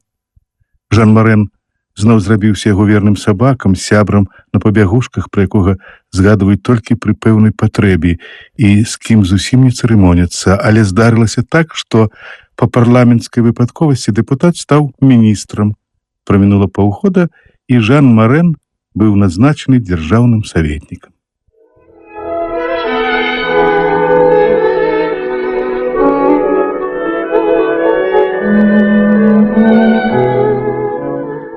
Спачатку ён быццам ашалеў ад гонару. Ён за салодай прагульваўся па вуліцы толькі дзеля таго, каб людзі пабачылі яго, нібыта па адным ужо яго абліччы яны маглі здагадацца, якую пасаду ён займае. Потым неяк само па сабе ад усведамлення важнасці свайго чыну ён адчуў уладную патрэбу рабіць пратэкцыю. З невычэрпнай шчодрасцю ён прапаноўваў сваю падтрымку літаральна ўсім без разбору і ва ўсіх акалічнасцях. Калі дзе-небудзь на бульвары ён заўважаў якога-небудзь знаёмага, то адразу ж з радаснай усмешкай ішоў яму насустрач, моцна вітаўся за руку, цікавіўся здароўем і, не чакаючы роспыту, заяўляў: «Паслухайце, я ж цяпер дзяржаўны саветнік, так што цалкам да вашых паслуг. Калі магу чым-небудзь памагчы, дык вы не саромейцеся, кажыце, на такой пасадзе, як мая, шмат на што паўплываць можна». І ён цягнуў напатканага прыяцеля ў кавярню, і тут жа ён пісаў тыя рэкамендацыйныя пісьмы па 10, па 20, па 50 штук на дзень. Ён пісаў іх там да ўсіх чыноўнікаў рэспублікі, ад міравых суддзяў да міністраў. І быў шчаслівы. Па праўдзе, шчаслівы.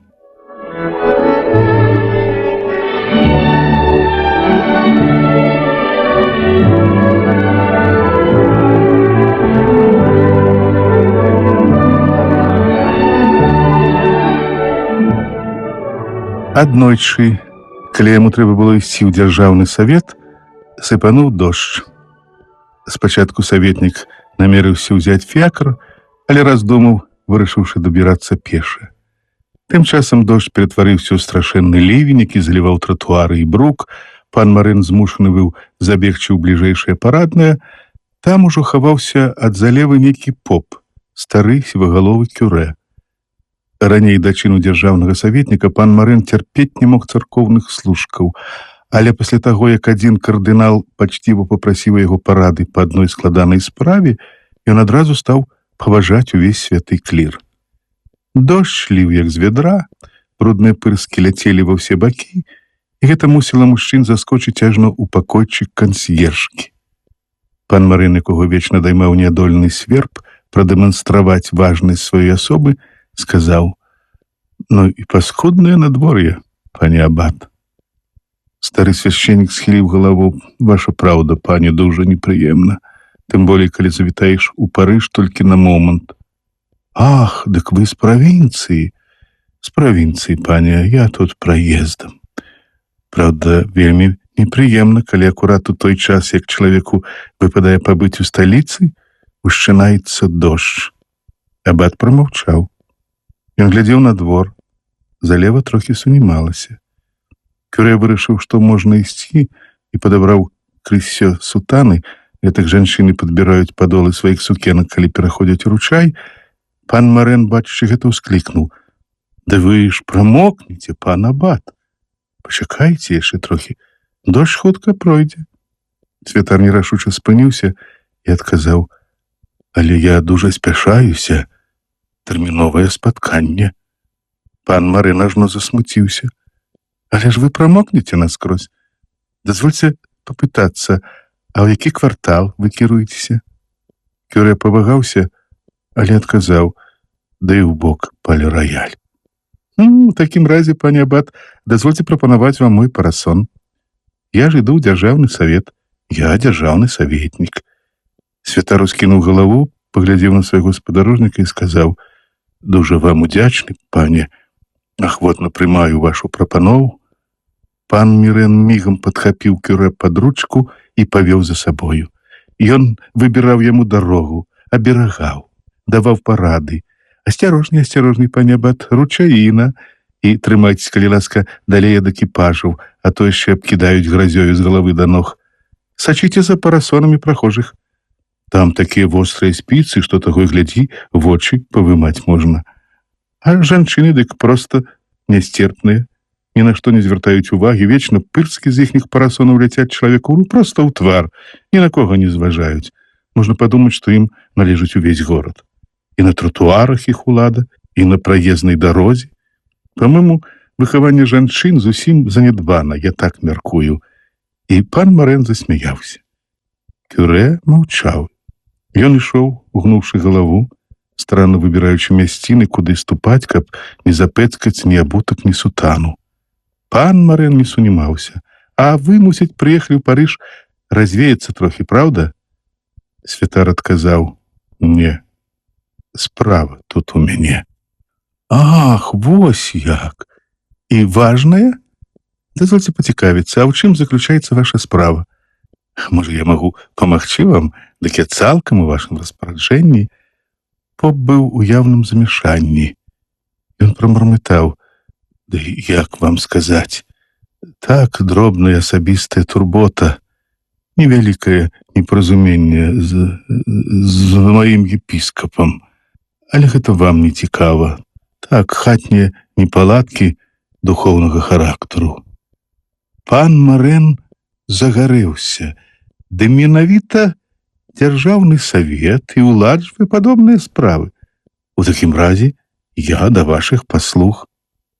Праўда, пане, акурат у дзяржаўны савет я і іду. Вы вельмі добры чалавек. Мне трэба пабачыцца з панам Лёрэперам і панам Савонам, можа, яшчэ і з панам Паціпа.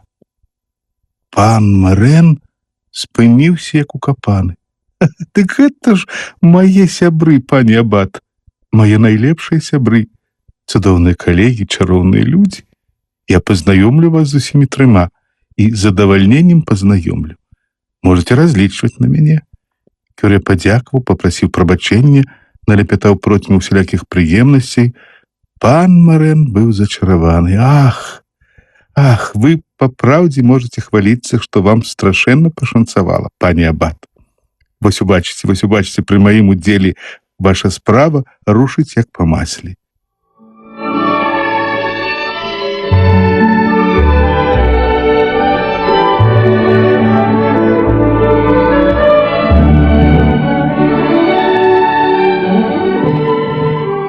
Яны прыйшлі ў дзяржаўны савет. Пан Марэн завёў свяшчэнніка ў свой кабінет, прапанаваў яму мяккае крэсла, пасадзіў бліжэй да каміна, дзе гарэў агонь, потым сам сеў за стол і пачаў пісаць. Дарагі калега, дазвольце мне ад усёй душы назваць вам самага дастойнага, вартага найвялікшай пашаны вялебнага пана абата. Ён прыпыніўся, запытаўся: ваше прозвішча, будьце ласкавы? Абат Сентюр. Пан Марэн застрачыў далей: пана абата Сентюра, якому патрэбна ваша паслуга ў адной дробязнай справе, пра якую ён вам сам раскажа. Я шчаслівы, што дзякуючы гэтай нагодзе, дарагі калега,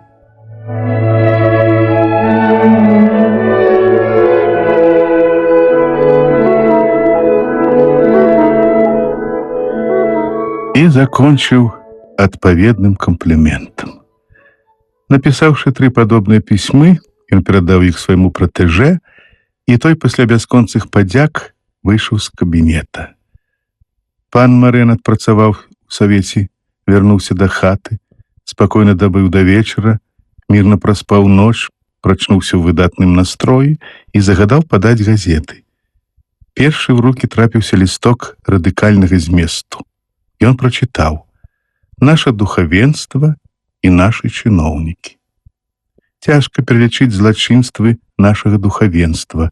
Нейкі святы ойчы прозвішчам Сентюр, выкруты як змоўшчык супраць урада, абвінавачаны ў такіх учынках, якія нам нават няёмка выносіць на людзі, болей таго, западозраны ў тым, што ён былы езуіт, які пераўвасобіўся ў сціплага папа, пазбаўлены сваёй парафіі епіскапам па матывах, якія, як кажуць, аспрэчванню не падлягаюць, і выкліканы ў Парыж для тлумачэння сваіх паводзін, знайшоў сабе гарачага заступніка ў нейкім Марэні, дзяржаўным саветніку, які асмеліўся даць гэтаму зламысніку ў сутані пільныя рэкамендацыйныя пісьмы да ўсіх сваіх калегаў, чыноўнікаў-рэспубліканцаў, звяртаем увагу міністра на нечуваную пазіцыю гэтага дзяржаўнага саветніка.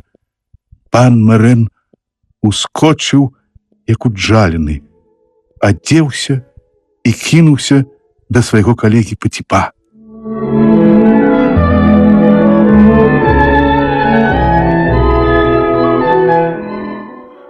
«А, гэта вы, — прамовіў той. Ведаеце, вы проста з глузду з'ехалі. Пасылаць да мяне гэтага старога змоўшчыка». Пан Мэрэн разгублена заляпятаў: «Але паслухайце, разумееце, мяне шукалі. Такі прыстойны з выгляду чалавек. Ён нахлусіў мне. Ён подла ашукаў мяне. Прашу вас, загадайце сурова пакараць яго. Я зараз напишу. Скажыце, каму мне напісаць, каб яго аддалі пад суд? Я дайду да генеральнага прокурора, да архіепіскага парыжскага або да архіепіскапа». І ён прымасціўся да стала пана Паціпа і стаў пісаць: «Ваша вялікасць, мой гонар давесці да асобы вашай міласці, што я аказаўся ахвяраю інтрыг і ашуканства нейкага абата Сэнтюра, які пакарыстаўся маім даверам. Ашуканы гэтым царкоўным служкам я...»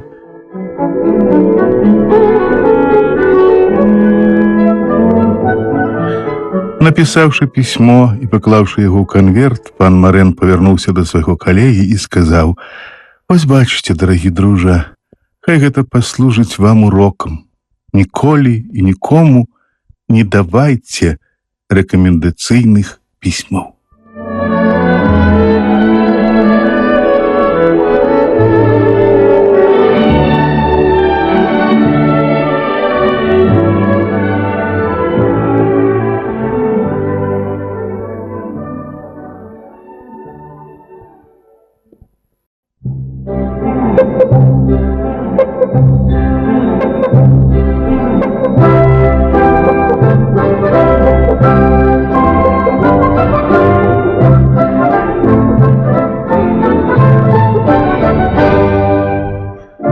У той вечар у Елісейскім палацы на Манмартры быў баль-маскарад.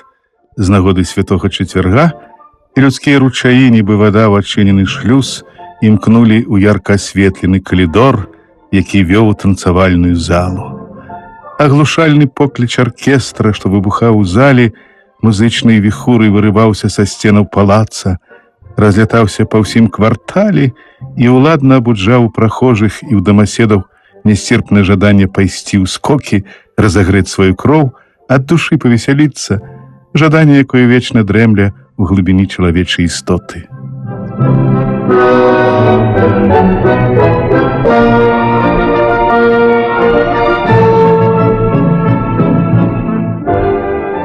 Адзін з танцораў, які ў найпапулярнейшай кадрылі замяніў адсутную знакамітасць, прыгажуна мара дзяўчатак, і сіліўся не саступіць нястомнаму цялячаму рабру, рабіў такія няўклюдныя выверты, што гэта выклікала дружны смех і кепікі гледачоў. Ён быў худы, адзеты як піжон, з цудоўнай лакіраванай маскай на твары, маска юнака са светлымі падвітымі вусамі і пышным парыком на галаве. Ён нагадваў вясковую фігуру з музея Грэбена, нейкую дзіўную, незразумелую карыкатуру на юнага прыгажуна з часопіса «Мод». Танцаваў ён зацята, але нязграбна, з нейкім камічным запалам. Рухі яго былі як падмарожаныя ў параўнанні з іншымі, калі ён сіліўся паўтарыць іх выбрыкі. У яго быў выгляд паралітыка, выгляд няўклюднага кудлы падваротніка ў гульні з чыстакроўнымі хартамі. Зеклівая брава толькі паддавалі яму жару. І ахмялелы ад свае заўзятасці, ён так утрапёна дрыгаў нагамі, што пры чарговым шалёным падскоку зняцеўку урэзаўся галавой у сцяну гледачоў, якая ўміг расступілася, каб даць яму дарогу, і тут жа самкнулася вакол знерухомелага, распластанага на падлозе знежывелага цела танцора.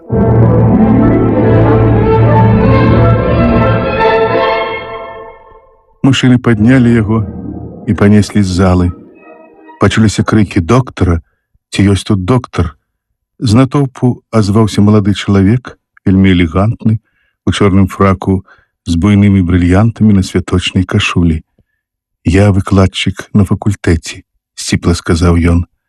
Яму далі прайсці ў пакой, завалены папкамі, бы канторка якога службоўца, дзе на крэслах ужо ляжаў усё яшчэ непрытомны танцор. Доктар найперш памкнуўся зняць маску, але выявілася, што гэта не так проста. Мноства танюткіх драціначак старанна знітоўвалі яе з краямі парыка, моцным плецівам акалялі ўсю галаву, і бог ведама, як было яго расплесці. Шыя таксама была апята штучнай скурою, што ішла з-пад маскі ўніз ад падбародка, і гэтая пальчаткавая скура цялеснага колеру прыпіналася да каўняра кашулі. Давялося расцяць усё вялікімі нажніцамі, і калі доктар прайшоўся імі па гэтым дзівотным плеціве, зрабіў разрэз ад пляча да скроні і расхіліў панцыр, пад ім аказаўся выпетраны часам, худы, маршчыністы твар старога чалавека. Уражанне гледачоў ад кантрасту паміж прынесенай імі сюды юнай кучаравай маскай і сапраўдным абліччам было такое вялікае, што ніхто не засмяяўся, не прамовіў ні слова. Ашаломлена глядзелі яны то на вартае жалю, распасцёртае на саламяных крэслах аблічча, заплюшчанымі вачамі, з клоччам сівых валасоў, доўгіх на лбе і кароткіх на шчоках ды падбародку, то на зграбную дзівосную бліскучую маску вобак, такую юную і жыццярадасную. Па доўгім памараку стары нарэшце апрытомніў, але ён яшчэ быў такі слабы, такі нямоглы, што доктар пабоіўся, каб не здарылася чаго горшага. «Дзе вы жывяце?» – запытаўся ён. Стары танцор з відавочнай цяжкасцю напружыў памяць, урэшце як быццам прыгадаў і назваў вуліцу. Аднак ніхто з прысутных не ведаў, дзе такая знаходзіцца. Давялося распытваць, у якім яна квартале. Стары доўга разгублена сіліўся ўспомніць, і гэта давалася яму так цяжка, што наводзіла на думку пра расстройства мыслительных здольнасцей. «Я сам завяду вас дадому», – вырашыў доктар. Яму раптам заманулася даведацца, хто ён, гэты дзіўны блазен. Захацелася паглядзець, дзе жыве гэты незвычайны танцор. І вось яны селі ў фіакр і неўзабаве апынуліся на процілеглым канцы Монмартра.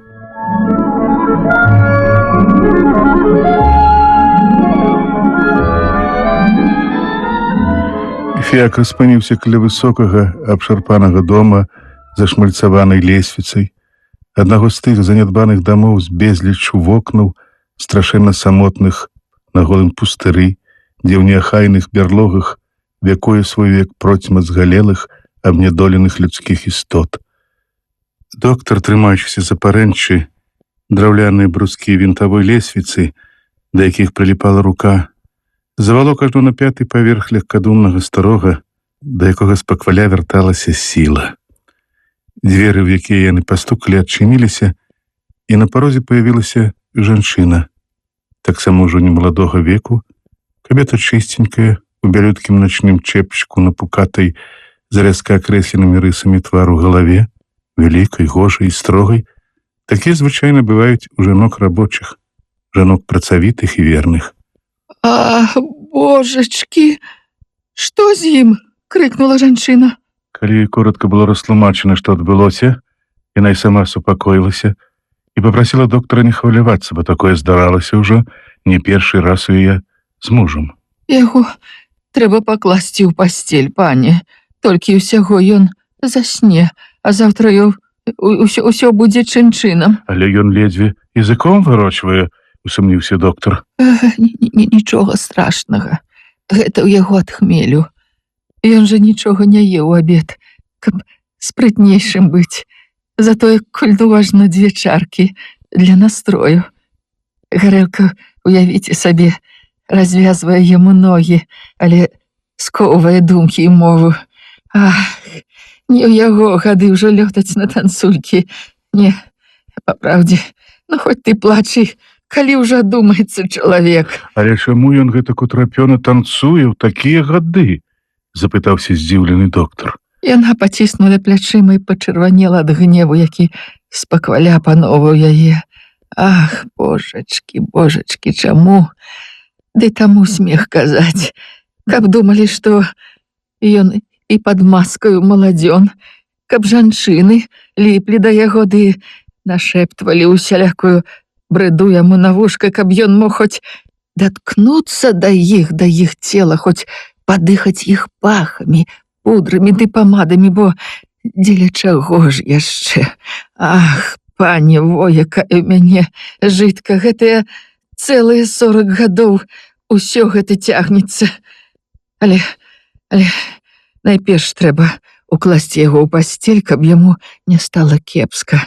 Ці не памаглі б вы мне? Вельмі цяжка спраўляцца адной, калі ён у гэткім стане. Стары сядзеў на ложку, асалавелы, з доўгімі сівымі валасамі, звіслымі на твар. Яго палавіна і абурана і замілавана глядзела на яго. Ну, гляньце, пане доктар, хіба ён не прыгожы на свае гады? Зноў загаварыла яна.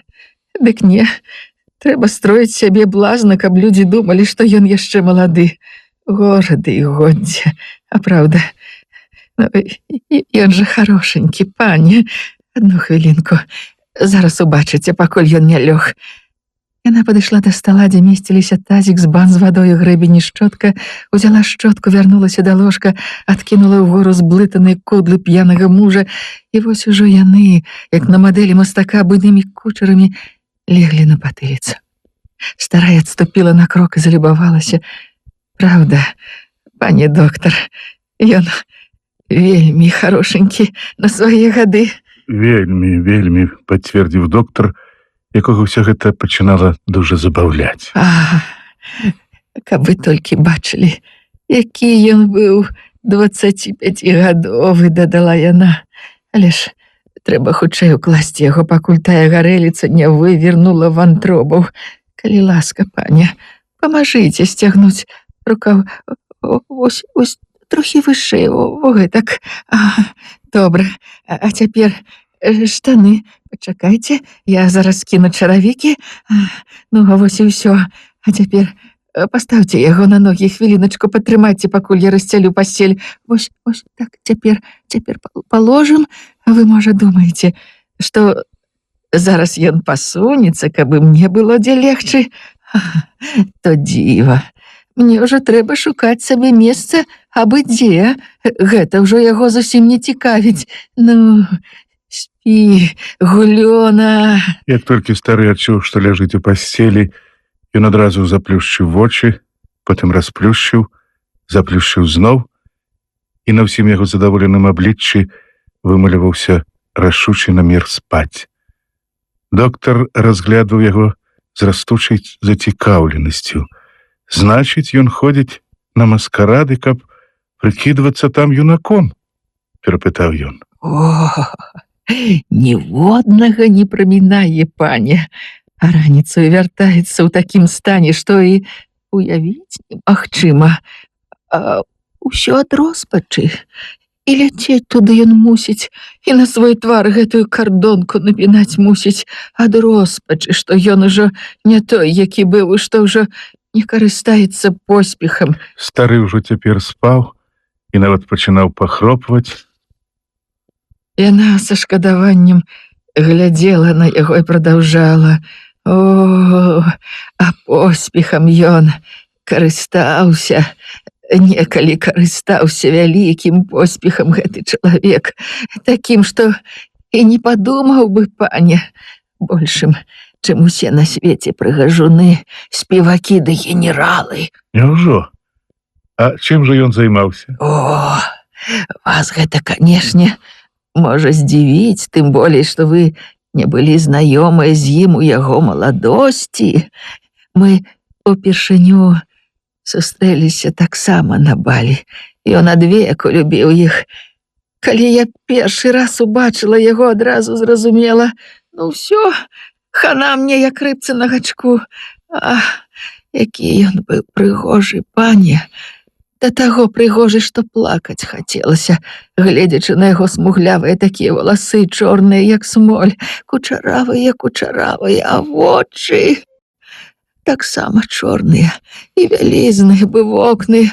О, дзівосны хлопец. І ён у той жа вечар павеў мяне з сабою, і я засталася з ім назаўжды. Ніколі на дзянёк не кінула, нягледзячы ні на што, а колькі ўсяго перажыць давялося. І вы павянчаліся? Запытаўся доктар. Канешне, пане.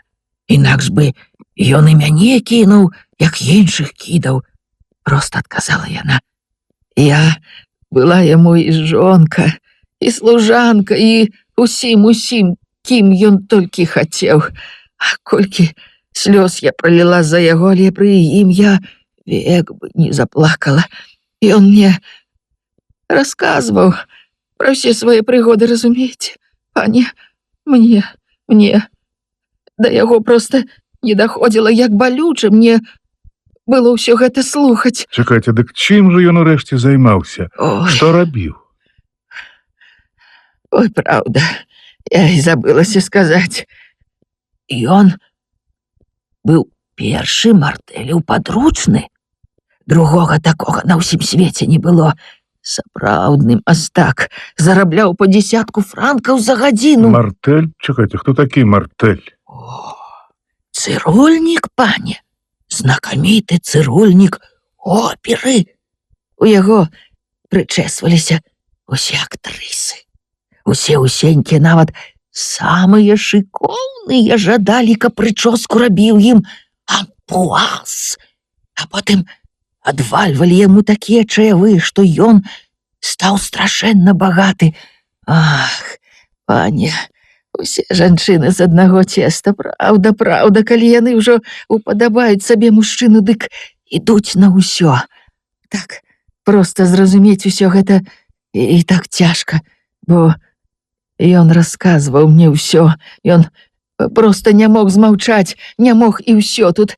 Гэта ж такая асалода мужчынам, а пасля яшчэ і расказаць каму-небудзь пра гэта, дык можа нават яшчэ большая асалода.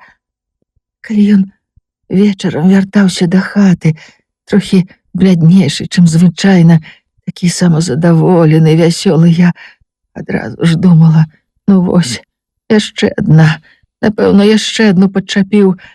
Мяне апаноўвала жаданне выпытаць у яго ўсё ж, но сэрца папялела ад гэтага жадання, але было і другое, не ведаць нічога, не даць яму гаварыць пра гэта, калі пачне, і мы толькі паглядвалі адно на аднаго. Я добра ведала, што ён не вытрывае, не абыдзе гэтага. Я бачыла гэта па ім.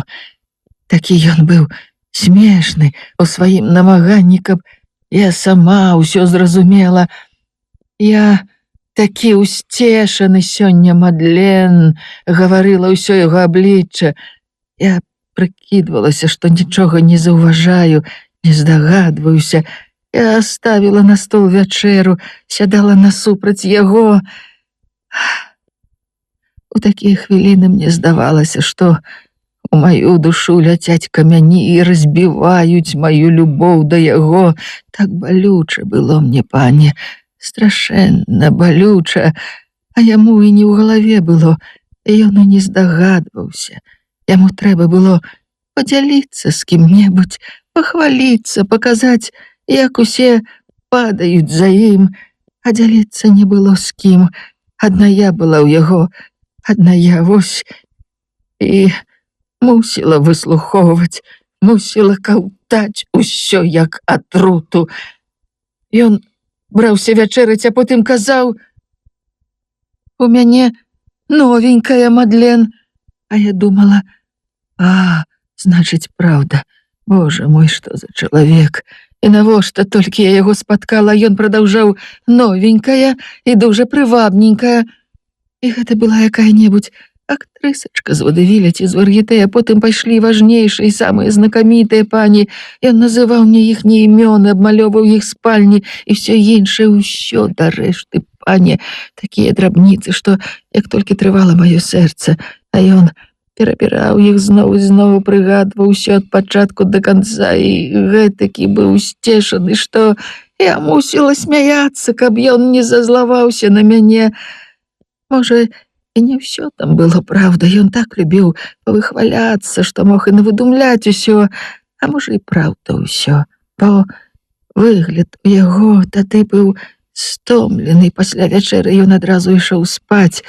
Вячэралі мы позна, пані, каля 11, бо ён ніколі не вяртаўся раней. Вечарамі ў цырульні асабліва шмат работы было. Выгаварыўшыся, ён закурваў, пахаджваў туды-сюды па пакоі, і гэтакі прыгожы быў са сваімі вусамі ды кучарамі, што я думала, канешне, ўсё гэта праўда, што ён расказвае. Калі страціла галаву я ад гэтага мужчыны, дык чаму яшчэ нехта не можа вар'яцець праз яго? Пакуль ён курыў, я прыбірала са стала і ледзьве стрымлівалася, каб не загаласіць, злямантаваць, збегчы адсюль, выкінуцца праз акно. А ён шырока пазяхаў, каб паказаць мне, які ён стомлены. І потым, калі ўжо клаўся спаць, усё прыгаворваў: «Ну і спаць буду сёння, як забіты».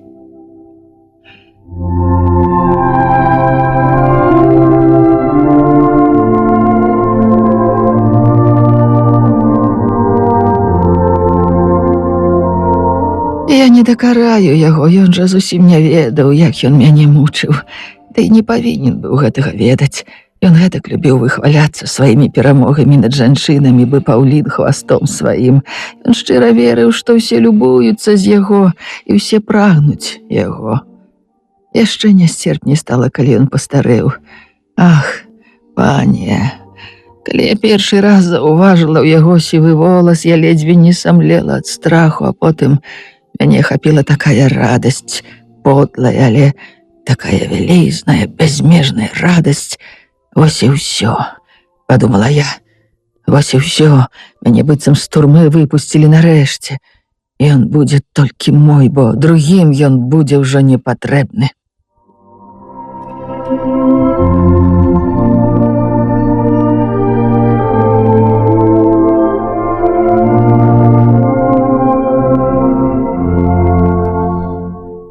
Тым ранкам я прачнулася першая. Ён яшчэ спаў, і я нахілілася, каб пабудзіць яго пацалункам, і раптам заўважыла ў яго ў кучарах на скроні маленькую нітачку, якая зіхацела як серабро. А божачкі, быць не можа. Мне ў галаву не прыходзіла, што такое можа быць. Спачатку я хацела вырваць яе, каб ён і не бачыў, але калі прыгледзелася, вышэй заўважыла яшчэ адну: сівыя валасы. Ён ужо сівее. Сэрца маё калацілася, ажно ў пот кінула ад страху, але ў глыбіні душы я вельмі цешылася. Нягожыя былі мае думкі, праўда, але тады я з радасці займалася сваімі хатнімі справамі. Яго не будзіла. Калі ж ён сам расплюшчыў вочы, я сказала: «Ведаеш, што я выявіла, пакуль ты спаў?» Што? «А што ў цябе ўжо ёсць сівыя валасы?» Яго ажно падкінула на ложку ад прыкрасці. Ён усхапіўся, быццам яго шчыкнулі, злосна крыкнуў: «Няпраўда! Праўда! На левай скроні 4 валаскі!» Ён ускочыў з пасцелі і падбег да люстэрка. Глядзіць, шукае, а не знаходзіць. Тады я паказала яму той валасок, што быў найніжэй, тоненькую такую завітушку, і заўважыла: «Пры такім жыцці, як у цябе, гэта і не дзіва, гады праз 2 будзеш белы, як лунь». І што ж вы думаеце, пані, як у ваду глядзела? Праз 2 гады яго нельга было пазнаць. Як хутка жыццё мяняе чалавека. Ён быў яшчэ прыгожы дзяцюк, але колішняй свежасці ўжо не было, і жанчыны сталі астываць да яго. Ах, што я толькі не зажыла ў тыя гады, які жорсткі быў ён са мною. І тое яму не гэтак, і гэта не так. Пакінуў сваю цырульню, узяўся капелюхі рабіць, ды ўсе грошы на гэтым і прамантачыў. Потым яму зарупіла стаць акторам. Нічога з гэтага, вядома, не выйшла, а пасля зачасціў на ўсялякія гулянні. Добра, што хапіла розуму хоць трошкі зберагчы грошай на іх. І жывём цяпер. Не дужа разгонішся, вядома, але на пражытак хапае. Гэта ж падумаць толькі, што некалі ён быў амаль багацеем. Цяпер самі бачыце, што з ім сталася. Як утрапенец нейкі. Мусіць годзе быць маладым, танцаваць з жанчынамі ў парфумах ды памадах. Ах ты, бедны мой дзядулька! Расхваляваная са слязьмі на вачах глядзела яна на свайго сівага мужа, які ўжо моцна хроп. Потым ціха наблізілася да яго і пацалавала ў галаву. Доктор устаў і моўчкі падаўся да выхаду. Не мелася слоў перад абліччам гэтых дзіўных старых. Ён ужо быў каля дзвярэй, калі старая спыніла яго. Ці не далі б вы мне ваш адрас на ўсялякі выпадак, папрасіла яна, а раптам яму пагоршае. Тады я паслала б па вас.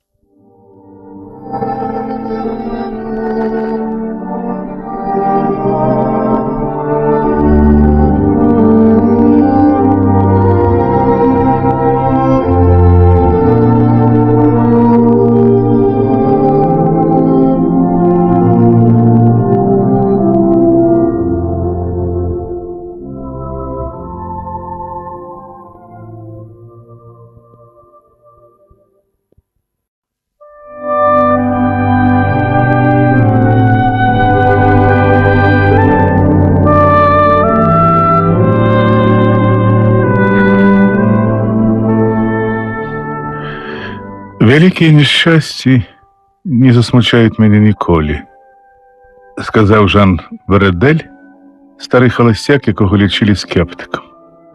Я вайну бачыў блізка. У мяне не сціскалася сэрца, калі я пераступаў цераз трупы. Разбушаваная стыхія ці людская бяда могуць прымусіць нас закрычаць ад жаху ці абурэння, але ніколі яны не сціснуць нашага сэрца. Ад іх вас ніколі не проймуць дрыжыкі, як бывае, калі часам заўважаеш у жыцці нейкія горкія з'явы. Самы пякучы боль гэта, канешне, калі ў маці памірае дзіця і калі ў чалавека памірае яго маці. Боль нясцерпны, страшны. Ён ашаламляе, ён кроіць сэрца, але пасля чалавек вяртаецца да жыцця, нібы ранены, які доўга сплываў крывёю. А пэўныя сустрэчы, пэўныя ледзь бачныя з'явы, пра якія толькі здагадваешся, пэўныя патаемныя засмучэнні і злая волю лёсу абуджаюць у нас карагод балесных думак, калі душа пакутае ад незразумелага, несуцішнага, пякельнага болю, вельмі пранізлівага. Яны пакідаюць у нашай душы адбітак смутку, горыч і расчаравання, збавіцца ад якіх вельмі цяжка.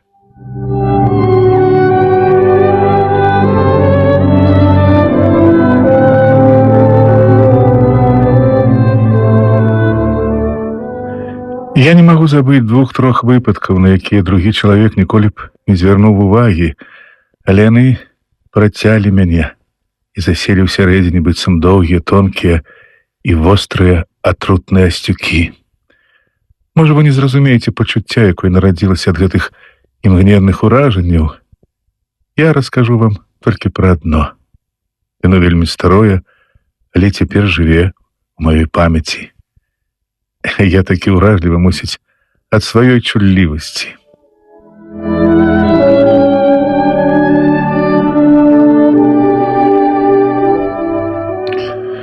Мне 50 гадоў, а той час я быў малады і вывучаў права.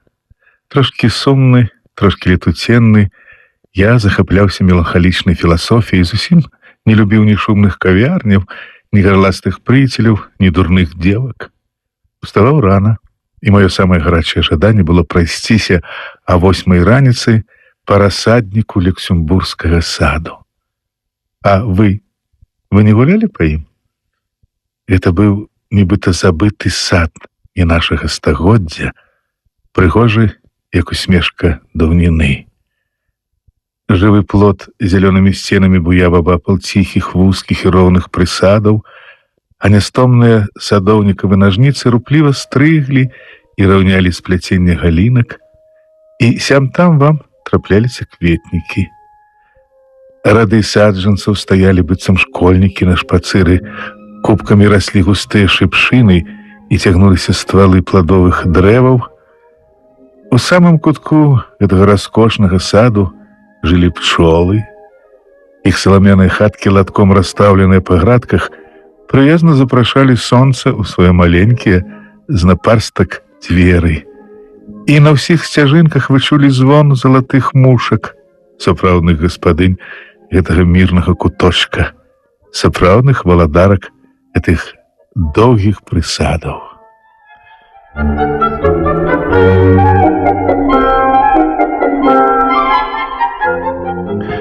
Я прыходзіў сюды летні штораніцы, сядаў на лавку і чытаў. Часам я клаў кнігу на калені і марыў, аддаючыся бясконцай асалодзе пад моцнымі грабамі.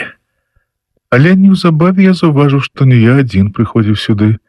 Як толькі расчынялася брама, і часам у канцы саду сустракаў дзіўнага старэнькага чалавека.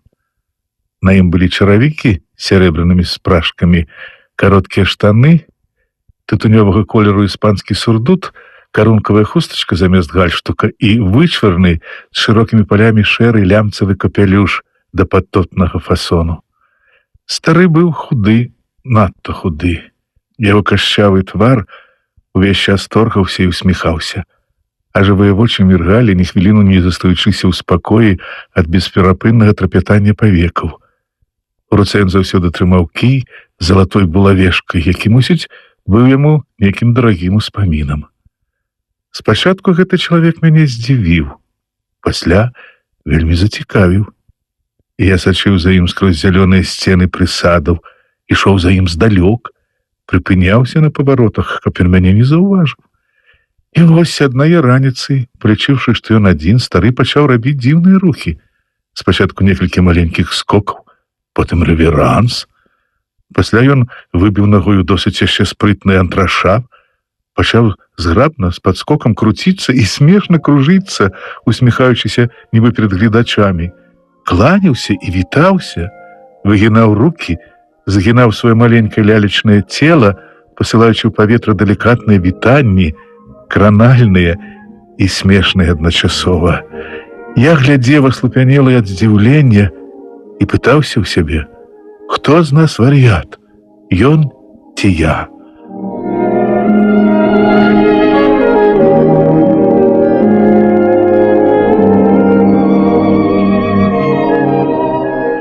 Але раптам ён спыніўся, зрабіў некалькі крокаў наперад, як гэта робяць акцёры на сцэне, пакланіўся, адступаючы назад з тонкай усмешкай і пасылаючы дрыгатлівай рукой блазанскія пацалункі ў бок двух радоў падрэзаных дрэў.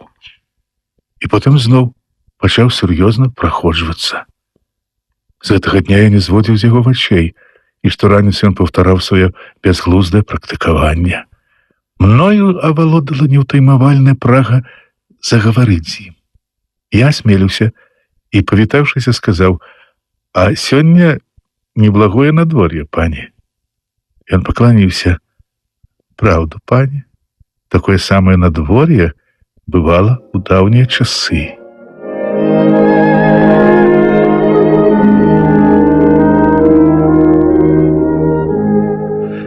Праз тыдзень мы былі сябрамі, і я ведаў яго гісторыю. Ён вучыў танцам у оперы за Людовікам XV. Прыгожы кій падараваў яму граф де Клермон, і калі з ім пачыналі гаворку пра танцы, яго было не спыніць. Неяк аднаго разу ён мне даверліва сказаў: «Я ажаніўся з кастры, паня. Калі хочаце, я вас пазнаёмлю, але яна прыходзіць сюды толькі па абедзе. Разумееце, нам гэты сад, наша радасць и наше жыццё. Это все, что нам застаецца ад мінулага. Нам здаецца, што мы знікнем, як толькі яго не будзе. Тут усё старое і высакароднае. Правда? Я быццам дыхаю паветрам, якое зусім не змянілася з майго юнацтва. Мы з жонкаю заўсёды гуляем тут па поўдні, але я прыходжу сюды раніцаю, бо ўстаю на золку.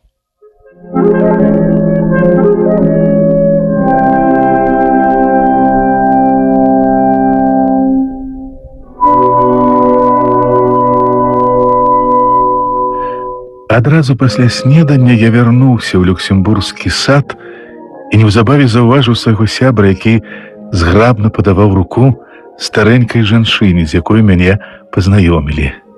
Это была славутая Кастры, вялікая танцорка, любімая прынцам і каралём, усім гэтым шляхетным стагоддзям, ад якога нам нібы застаўся пах кахання. Мы селі на каменную лаўку, быў май, водар кветак ліўся ў чысцюткім садзе, сонейка струменілася ў лісці і рассявала на нас вялікія кроплі святла, якія пазалацілі чорную сукенку Кастры. Сад быў пусты, здалёк далятаў грукат фіякраў. «Растлумачце вы мне, што такое быў мінуэт?» — спытаўся я ў старога танцора. Ён страпянуўся. «О, минуэт, пане, это королева танцев и танец королев, чуете? Як нема больше королев, нема больше и минуэта». И стары доўга напышліва хваліў мінуэт, але я нічога не зразумеў і таму папрасіў, каб мне апісалі ўсе усе рухі, усе пазіцыі. Ён збіўся в адчаі, што не стае слоў, знерваваны і засмучаны, і раптам павярнуўся да сваёй векапомнай сяброўкі, увесь час маўклівай і сур'ёзнай. «Эліс, хочаш, скажы, будь ласкавая, ці не паказаць нам пану, як гэта было?» Яна трывожна азірнулася і, не гаворачы ні слова, паднялася і стала насупраць яго. Тут я ўбачыў незабыўнае.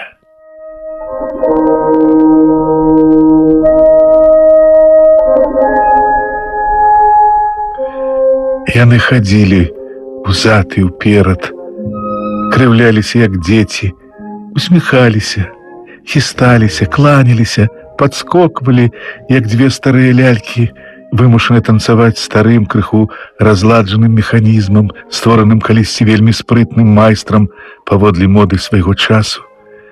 Я глядзеў на іх, і сэрца хвалявалі незвычайныя пачуцці. Невыказная меланхолія ахапіла душу. Мне падалося, што перада мною убогія камічныя здані, сівыя прыхадні цэлага стагоддзя. Мне хацелася смяяцца і плакаць.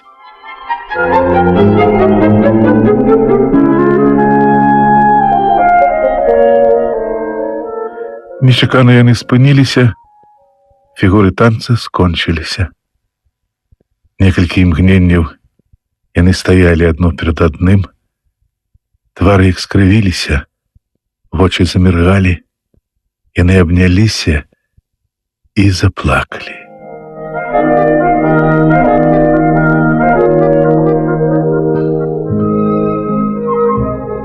Праз 3 дні я выязджаў у правінцыю. Я іх ніколі больш не ўбачыў.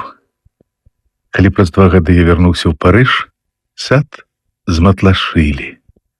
Што сталася са старымі, без іх даўняга саду, са звілістымі сцяжынкамі, з пахам мінулага і прыгожымі грабавымі абсадамі?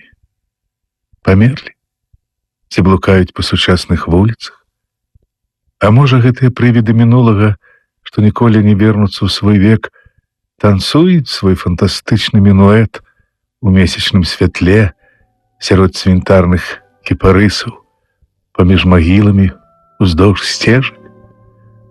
Успамін пра іх гняце, мучыць, не дае спакою, раніць мяне і цяпер.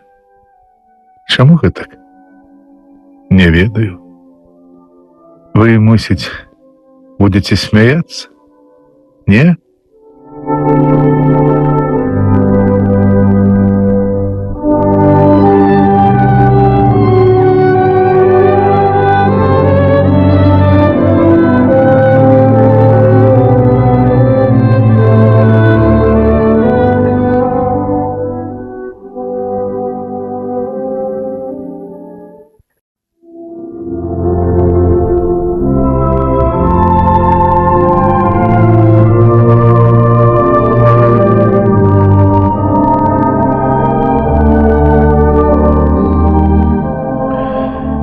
Я сядзеў на молі у маленькім порце Абернон побач з хутарам Саліс і глядзеў, як заходзіць сонца.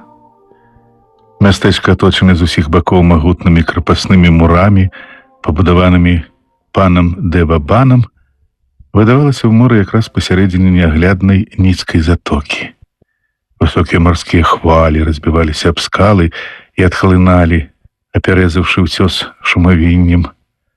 За ўмацаваннямі адзін за адным караскаліся ўгору цацачныя дамкі і дабіраліся аж да 2 вежаў, натапыраных у неба накшталт рагоў старажытнага шлема. І абрысы іх чарнелі на малочнай белізне Альпаў, уздымаліся перад бясконцай далёкай чарадой заснежаных гор, якая затуляла ўвесь далягляд.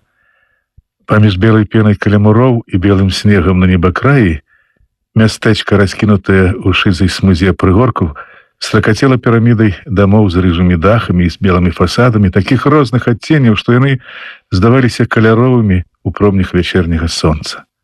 Нават нябесны блакіт нібы збялеў, быццам па ім расплыўся снег.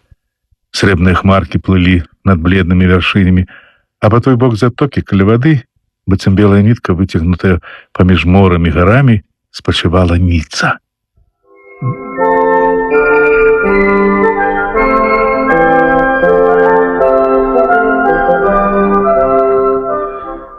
Два шырокія трохкутнікі ветразяў, надзьмутыя пругкім брызам, ляцелі па хвалях. Я, зачараваны, глядзеў на ўсё гэта. Это была менавіта тая ласкавая, рэдкая, прыемная воку карціна, што застаецца ў душы шчаслівым успамінам і ніколі не забываецца. Жыццё, думкі, пакуты, турботы, каханне — всё прыходзіць праз зрок. Чалавек, які бачыць і разумее хараство ў мёртвых рэчах і ў жывых істотах, адчувае тое ж раптоўнае, глыбокае, бязмежнае захапленне, што і чалавек з тонкім і далікатным слыхам, чыё сэрца рвецца з грудзей ад гукаў музыкі. Я сказаў свайму сябру, пану Марціні, уражэнцу поўдня, это, напэўна, самае рэдкае відовішча, якім мне пашчасціла любавацца. Я бачыў, як на золку з пяску выходзіць гранітны волат-прыгажун Мон-Сен-Мішэль. У Сахары я глядзеў, як пад яркім нібы наша сонца месячным святлом зіхаціць вялікае, кіламетраў на 50 даўжынёй возера Раянешэргі, і як ад яго люстры адлятае ў неба белае воблака, падобнае на малочную пару.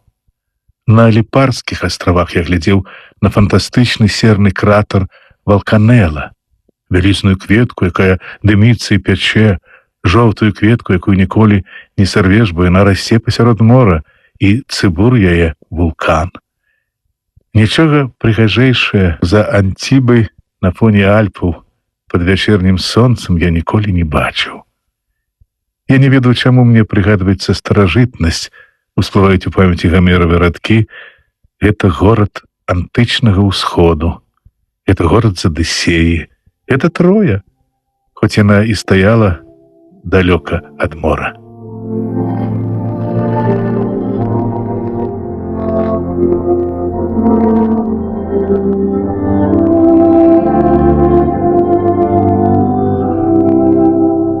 Пан Марціні дастаў з кішэні даведнік Сарці і пачаў чытаць. Горад паходзіць ад калоніі, заснаванай факейцамі з Марселя каля 340 год да Божага нараджэння. Яны далі яму грэческую назву Антипаліс. Это значыць супраць горад, таму што ён сапраўды ляжыць насупраць Ніцы, таксама марсельскай калоніі. Пасля захопу Галіі рымляне зрабілі з горадам уніпацыю. Яго жыхары карысталіся аднолькавымі з рымскім горадам правамі. З эпіграмы Марцыяла мы ведаем, што ў свой час ён казаў далей, але я спыніў яго. Мне ўсё роўна, што тут было. Я кажу вам, што ў мяне перад вачыма горад з Адысеі.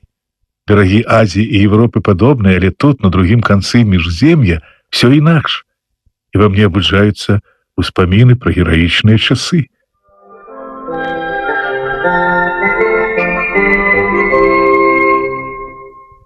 Я пачуў чыесьці крокі і павярнуўся.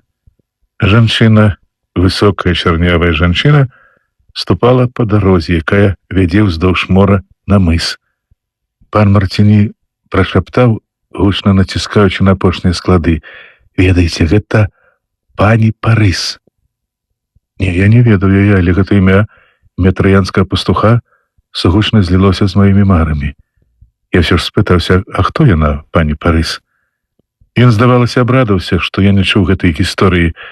Я паўтарыў, што зусім не ведаю яе, і паглядзеў услед засяроджанай жанчыне, якая важка, павольна ступаючы, так, пэўна, хадзілі старажытныя кабеты, аддалялася, не заўважыўшы нас. Ёй было недзе пад 35. Яна заставалася прыгожая, вельмі прыгожая, хоць і трохі поўная. Вось што мне расказаў пан Марціні.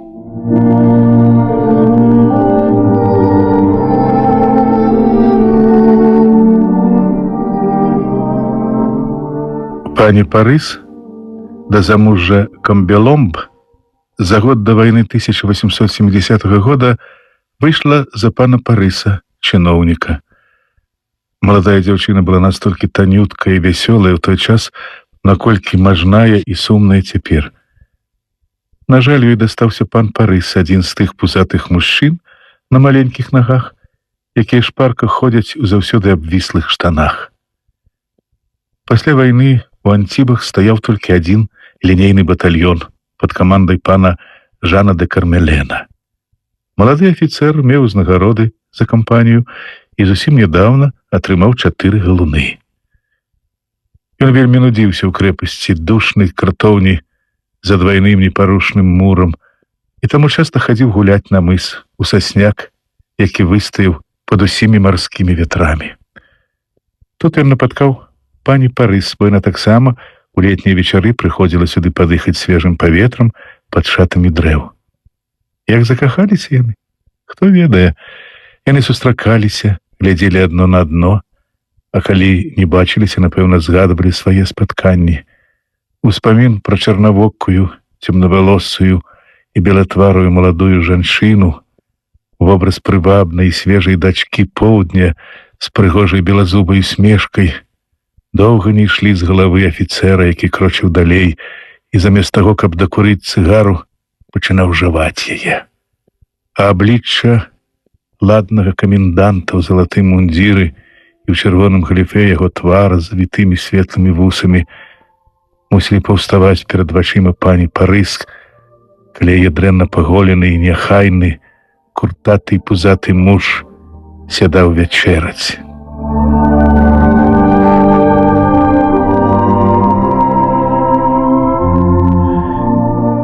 Яны сустракаліся і, магчыма, пачалі ўсміхацца на кожным спатканні.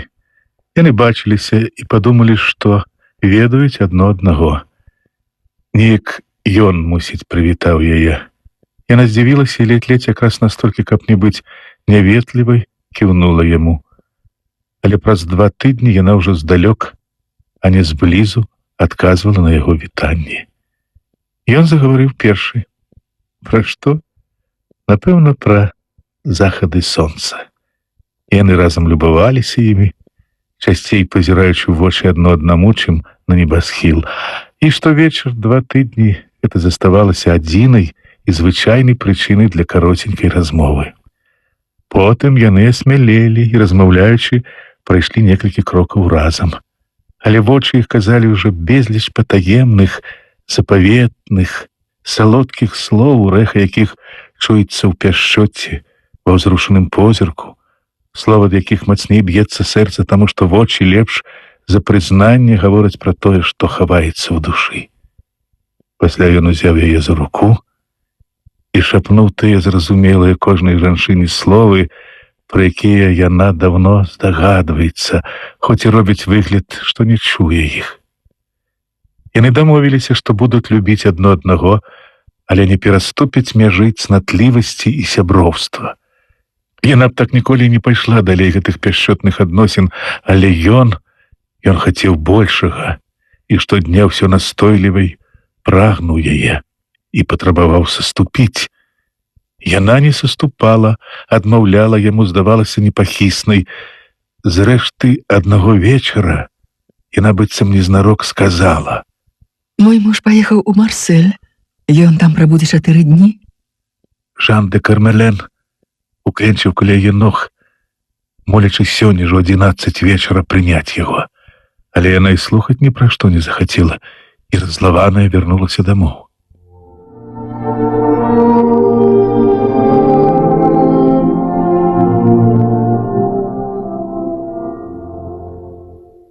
Цэлы вечар камендант быў не ў гуморы, а на другі дзень ад самай раніцы ён у лютасці сноўдаўся па ўмацаваннях ад школы барабаншчыкаў да школы пехацінцаў і караў з пагнаннямі афіцэраў і салдатаў, быццам кідаў каменнем у натоўп. Але за снеданнем у канверце пад сурветкай ён знайшоў 3 словы: вечарам у 10.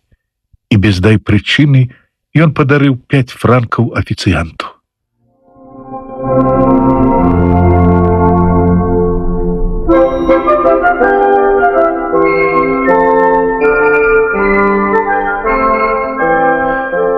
Дзень здаваўся яму бясконцым, і ўвесь вольны час ён аддаў таму, каб добра адзецца і надушыцца парфумай. Калі ён сядаў абедаць, яму перадалі другі канверт. У ім была тэлеграма: «Дарагая, справы скончаны, вяртаюся цягніком 9. Парыс». Камендант так вылаяўся, што афіцыянт выпусціў супніцу на паркет. Што яму рабіць? Канечне, ён прагнуў яе. Гэтым жа вечарам, любой цаной, і ён возьме яе. Ён гатовы на ўсё. Ён пойдзе нават на тое, каб арыштаваць і пасадзіць мужа ў турму. Раптам вар'яцкая думка прабегла ў яго галаве. Ён папрасіў паперы і напісаў: «Пані, клянуся вам, што гэтым вечарам ён не вернецца, а я буду ў вас о 10 там, дзе вы ведаеце. Нічога не бойцеся. Я адказны за ўсё, за рукай моя афіцэрская годнасць. Жан де Кармелен». Ён загадаў занесці ліст і спакойна давячэраў.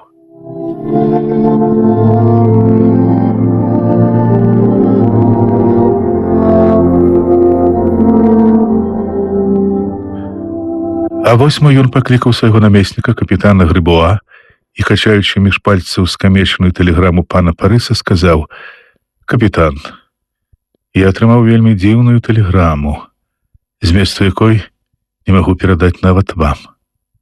Вы неадкладна замкнеце і паставіце варту на ўсе гарадскія брамы, каб ні адзін чалавек, я паўтараю, ніхто не ўвайшоў і не выйшаў да 6 раніцы. Накіруйце на вуліцы патрулі, жыхары павінны быць у сваіх дамах не пазней за 9.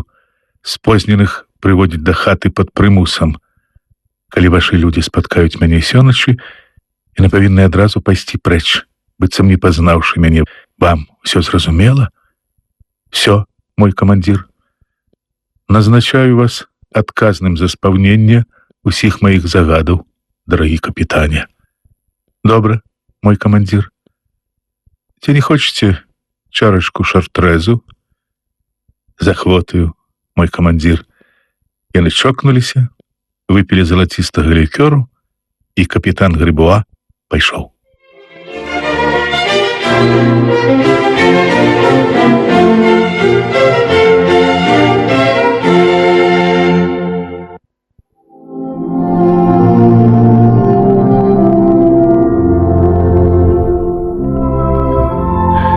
Марсельскі цягнік прыбыў на вакзал роўна о 9, высадзіў на перон 2 пасажыраў і пайшоў далей у Ніцу.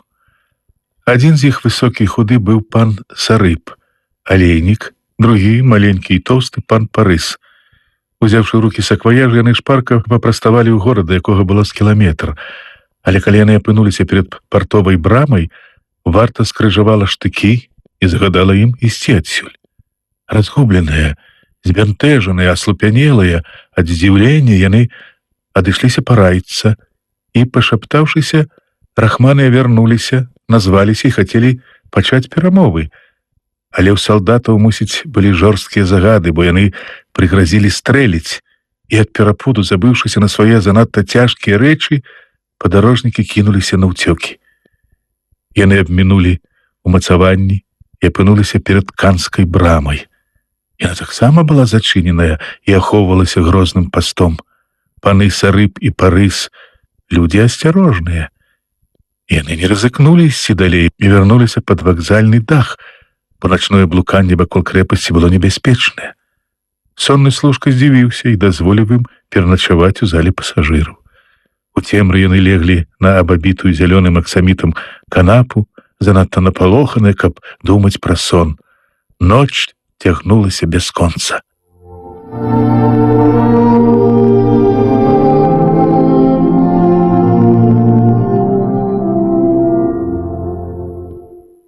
А палове 7 ім сказалі, што брамы расчынены і дарога ў Антібы нарэшце свабодная. Яны зноў пайшлі ў горад, але не знайшлі на дарозе сваіх кінутых сакваяжаў. Калі яны яшчэ неспакойна апынуліся за брамай, сам камендант Кармелен з хітрыкамі ў вачах і закручанымі вусамі выйшаў сустрэць і распытаць у іх. Ён павітаўся і папрасіў прабачэння, што ім выпала благая ноч, але ён мусіў выконваць загад.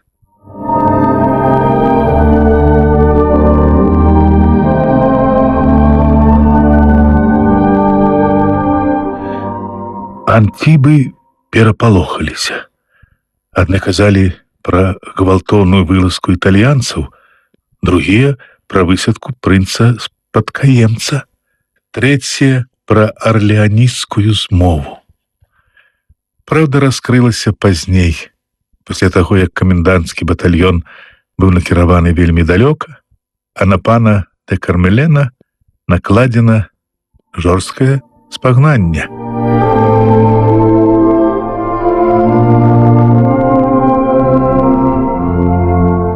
Пан Мартіні скончыў. Пані Парыс вярталася з прагулкі.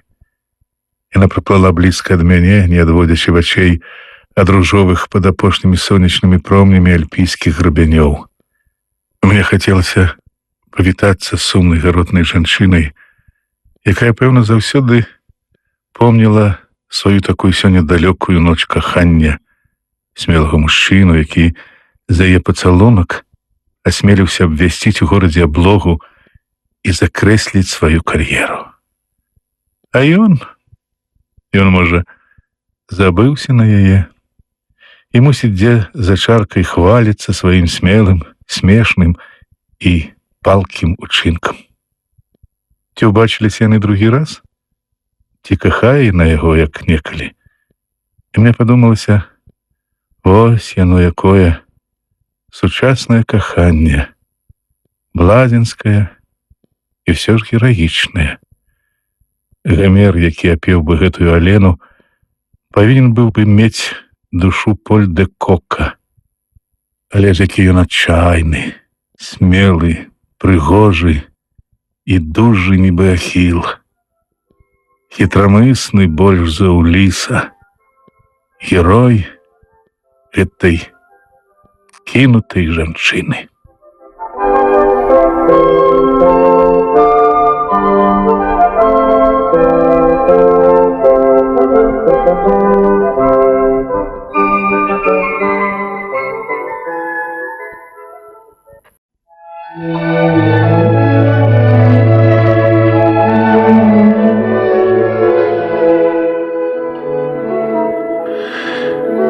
Гэта здарылася з ім у нядзелю, пасля абедні.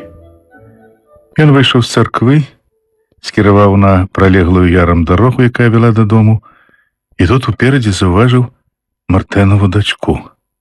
Яна таксама вярталася да хаты. Побач з дзяўчынаю, паважнай ступою заможнага фермера, ішоў бацька. Ён заўсёды надзяваў нейкі шэры суконны сурдут, не любіў блузаў, на галаве ў яго быў шыракаполы капелюш. Дзяўчына была ў туга зашнураваным гарсеце, які надзявала яна толькі ў нядзелю. Тонкая і шыракаплечая яна стройна ішла, пакалыхваючы крутымі клубамі. На галаве ў яе красаваўся упрыгожаны букецікам кветак капелюш, выштукаваны гарадской мадысткай з Вето. Дужая, гладкая, гнуткая шыя была голая, на патыліцы пяшчотна трапяталіся каротенькія кудзеркі з руселай на ветры ды сонцы. Бенуа бачыў дзяўчыну толькі ззаду, але ён выдатна помніў яе з твару, хоць ніколі асабліва і не прыглядаўся да яе. Чорт возьми, такая красуня, Мартэнова дачка, падумалася яму раптам.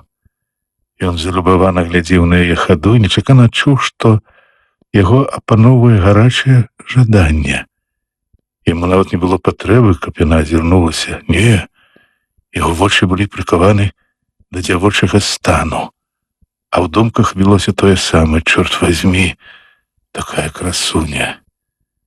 Дзяўчына павярнула направа у кірунку да Мартынёўкі, фермы Жана Мартэна, бацькавай фермы, і азірнулася. Яна ўбачыла Бенуа, і чамусьці да смеху дзівакавата, якое здалося, глядзеў на яе і гукнула: Добрый дзень, Бенуа. Добрый дзень, васпані, добрый дзень, васпані Мартэн, адказаў ён і пашабаваў далей.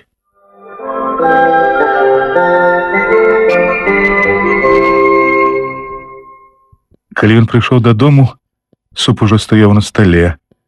Ён сеў насупраць маці, побач з парабкам і наймітам, а служанка пабегла нацадзіць сідру. Бенуа пасёрбаў трохі і адсунуў талерку. Ці не захварэў ты часам?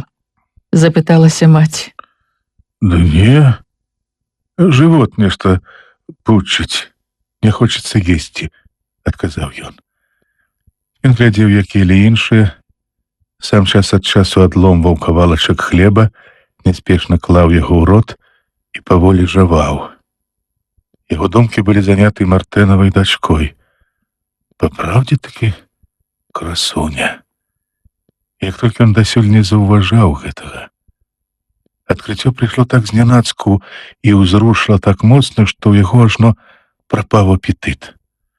Да смажаніны ён і не даткнуўся. Ну, з'еш, хоць кропельку, Бенуа, угаворвала маці. Гэта ж бараніна табе палепшая. Ну, хай сабе не хочацца, а ты цераз сілу паеш. Бенуа пракаўтнуў адзін другі кавалачак і адставіў талерку. Не, папраўдзе нішто не лезла ў горла. Па поўдні ён вырашыў прагуляцца і адпусціў найміта, сказаў, што па дарозе сам загоніць худобу.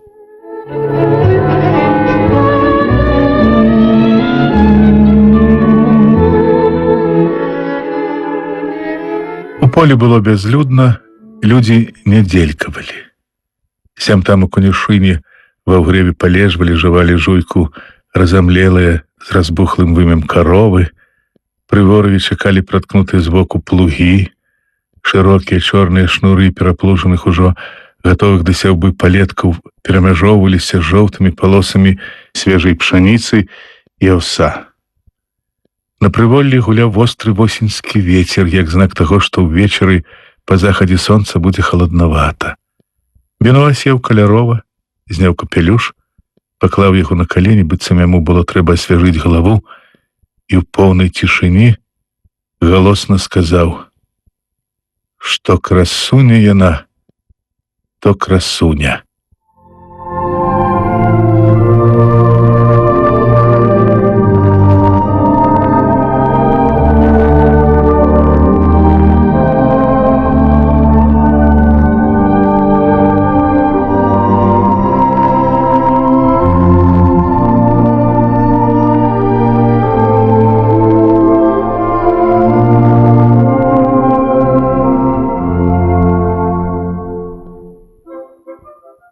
Ён думаў пра гэта і ўночы, калі ўжо ляжаў у пасцелі, і раніцу, як толькі прачнуўся. Ён не быў маркотны ці незадаволены, ён і сам не змог бы растлумачыць, што з ім такое сталася. Нешта завалодала ім, нешта запала яму ў душу. Бог ведае, якая драбязюлька чэпка сядзела там і паказытвала яго сэрца.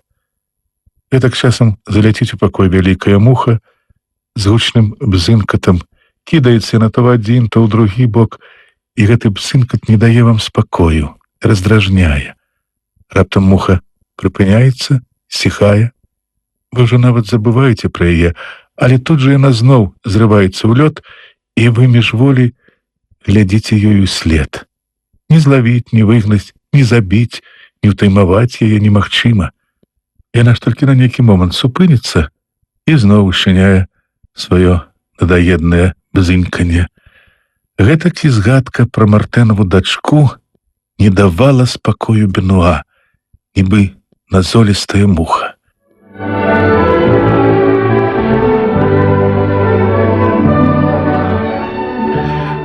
Потым яму закарцела яшчэ раз убачыць дзяўчыну, і ён закружляў паблізу Мартынёўкі.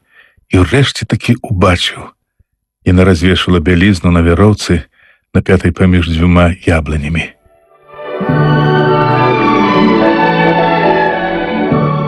Дзень быў цёплы. Мартынова дачка была адно ў кароткай ніжняй спадніцы. Надетая на голае цела кашуля шчыльна аблягала пругкія дзявочыя грудзі. Як толькі яна ўзнімала рукі, каб павесіць ручнік. Бенуа як прыкіпеў за ровам. Прамінула з гадзіну часу, ужо і дзяўчына даўно знікла ў хаце, а ён усё не кранаўся з месца. Дадому ён вярнуўся ўзрушаны яшчэ мацней, чым пры першай сустрэчы.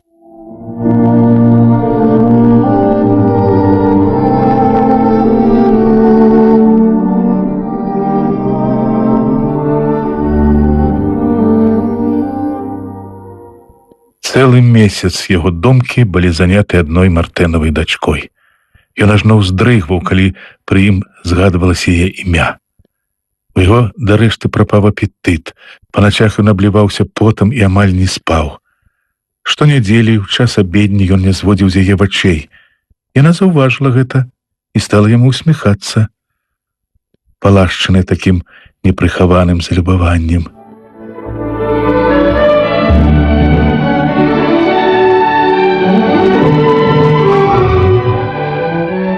Неяк вечарам ён зусім неспадзявана сустрэўся з ёю на палявой дарозе. Яна ўбачыла яго і спынілася. Ад сполаху і ўсхваляванасці ў яго ажно перацяло дыханне, але ён усё-такі цвёрда рушыў да яе з намерам сказаць усё і, запінаючыся, загаварыў: «Ну, вось, васпана Мартэн, самі бачыце, далей так цягнуцца не можа». Што далей так цягнуцца не можа, Бенуа? Перапытала дзяўчына з усмешкаю. Што я цэлымі днямі думаю пра вас. Яна паставіла рукі ў бокі. А хіба я прымушаю вас? Прымушаеце. Бенуа запнуўся. Прымушаеце. Я ўжо ні піць, ні есці не магу, ні сну, ні пярэдыху не маю. Та чым жа тады вылечыць вас ад гэтага? Прашаптала яна. Ён разгубіўся. Рукі яго абвіслі, вочы скруглелі, рот прыадкрыўся. Яна моцна адштурхнула яго і ўцякла.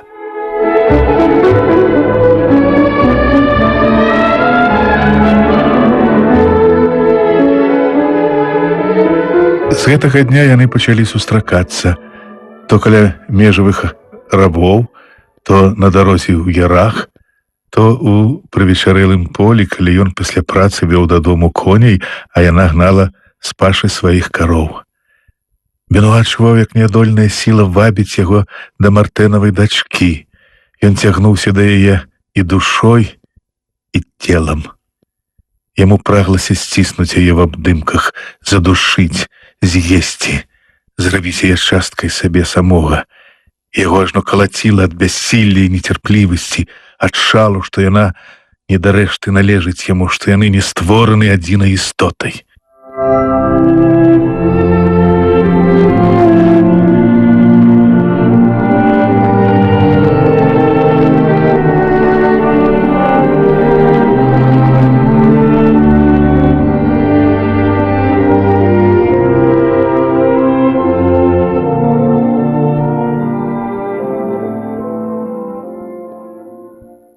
Па наваколлі пра іх пайшла пагалоска. Іх ужо лічылі жаніхом і нявестай. Аднойчы ён і сам папытаўся ў яе, ці хацела б яна стаць яго жонкаю. І яна адказала: Хацела б. Яны чакалі моманту, каб пагаварыць з бацькамі.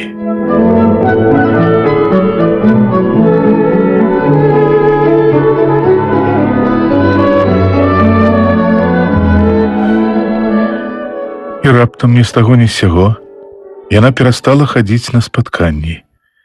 Ён падоўгу блукаў вакол іхняй фермы, але так ні разу і не ўгледзеў дзяўчыны. Давялося чакаць нядзелі, каб убачыцца з ёю ў царкве, а ў нядзелю, адразу пасля абедні, кюрэ Замвона абвясціў пра заручыны Вікторыі Аделіны Мартэн з Жозефанам Ісідорам Валенам. У Бенуа абвялі рукі, нібыта з іх раптоўна спусцілі ўсю кроў. У вушах шумела. Ён як аглух. Толькі па нейкім часе ён заўважыў, што плача, уткнуўшыся ў малітоўнік.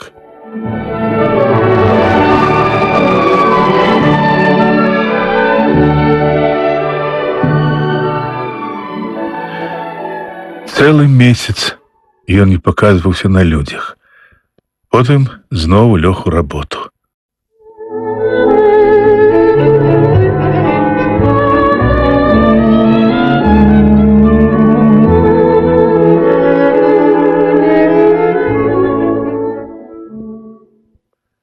Аднак загою не было. Ён думаў і думаў пра дзяўчыну. Штодня зранку і ўвечары ён падоўгу гуляў у полі, але пазбягаў хадзіць дарогамі паблізу Мартынёўкі, далёка абыходзіў яе, каб не бачыць нават абсады тае сядзібы. Яна была ўжо замужам за Валенам, самым багатым фермерам у кантоне. Бенуа перастаў размаўляць з Валенам, хоць яны таварышы былі з самага маленства.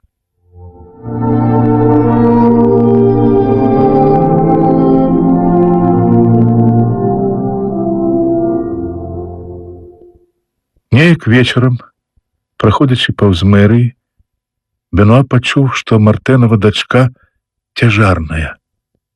Гэта навіна чамусьці зусім не прычыніла яму болю. Наадварот, ён адчуў нават пэўную палёгку. Ну вось і ўсё. Вось і ўсё нарэшце. Гэта разлучала іх яшчэ болей, чым сам шлюб. Папраўдзе, гэтак было нават лепей.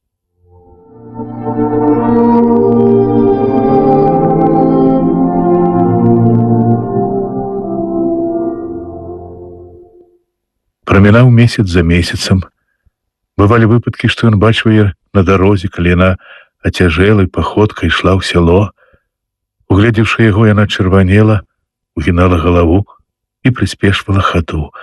А ён увогуле зварочваў у бок, каб не сутыкнуцца з ёю, не сустрэцца позіркам.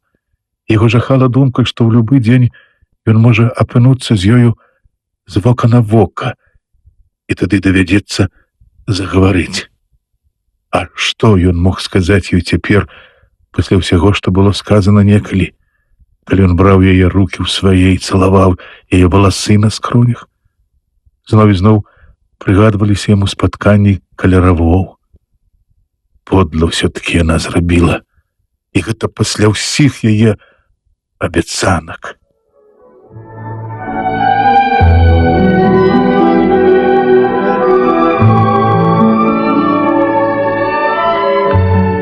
І ўсё ж маркота спакваляў яго сэрцы, саступала месца лёгкай журбе. Нарэшце настаў і такі дзень, калі ён упершыню зноў, як некалі, рушыў на прагулку па дарозе, якая пролягала паблізу Мартэнавай фермы. Неўзабаве завіднеўся дах яе дома. Ось тут тут жыве яна з другім. Пышна цвілі яблыні, на сметніку кукарэклі пеўні. Сядзіба выглядала спусцелаю. Гаспадары выправіліся ў поле, быў разгар вясенніх работ. Бенуа спыніўся каля загароды, абвёў позіркам падвор'е. Каля будкі драмаў сабака. Да копанкі нетаропка ішлі адно за адным трое цялят. Тоўсты індык распускаў хвост каля парога, пасоніста, як спявак на сцэне, пахаджваў перад чарадой курэй.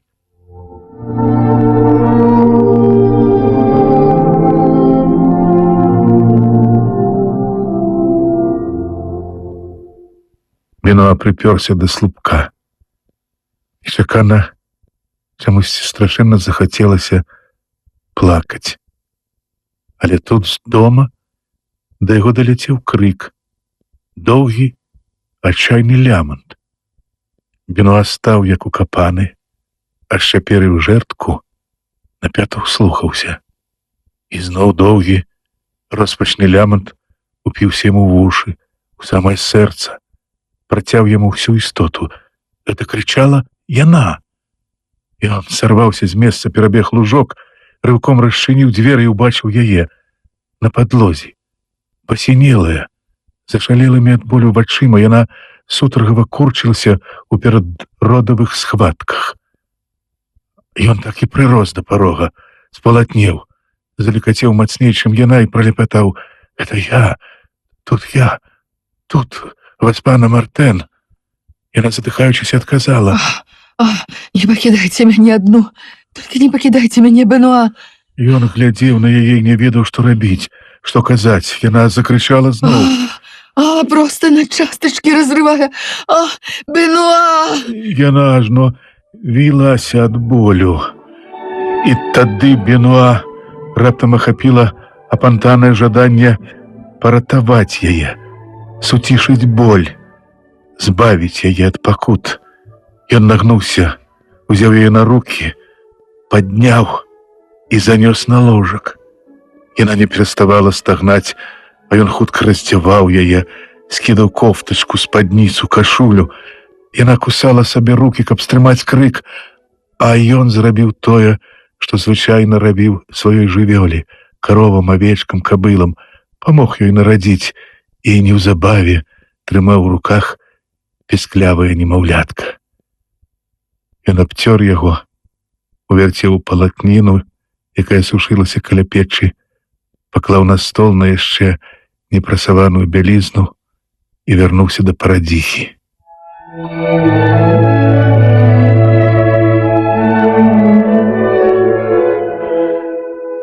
Ён зноў паклаў яе на падлогу, памяняў прасціны і пасля перанёс на пасцель.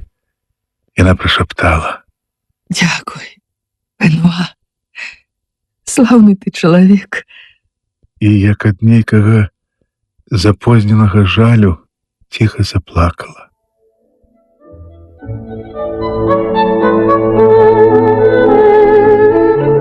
А ён ужо не кахаў яе, зусім не кахаў.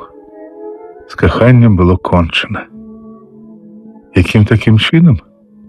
Чаму? Ён і сам не змог бы растлумачыць. Але тое, што цяпер адбылося, вылечыла яго так, як не вылечылі б і 10 гадоў разлукі. Яна, зняможаная, усхваляваная, папыталася: «Хто хоць у мяне?» Ён спакойна адказаў: «Дзяўчынка, ды такая гожанькая». Яны памаўчалі. Неўзабаве парадзіха ціха папрасіла: «Пакажы мне яе, Бенуа». Ён узяў немаўля на рукі і нібы па свянцовы бохан хлеба падаў маці. І раптам дзверы расчыніліся, і на парозе стаў Ізідор Вален.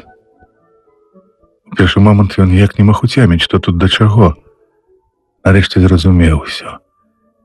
Збянтэжны Бенуа залепетаў: «Я праходзіў міма, іду гэта сабе міма, і раптам чую, крычыць, я і прыбег. Вось твоё дзіця, Вален». Муж са слязьмі на вачах ступіў да Бенуа, узяў яго з рук пакуначак, пацалаваў немаўлятка, і так і замёр, не могучы вымавіць слова. Потым паклаў дзіця на ложак і падаў Бенуа абедзве рукі. «Дай руку, Бенуа, дай руку. Цяпер між намі, сам бачыш, усё сказана. Хочаш, будзем сябрамі, вернымі сябрамі, а?» І Бенуа адказаў: «Хачу, вядома, хачу».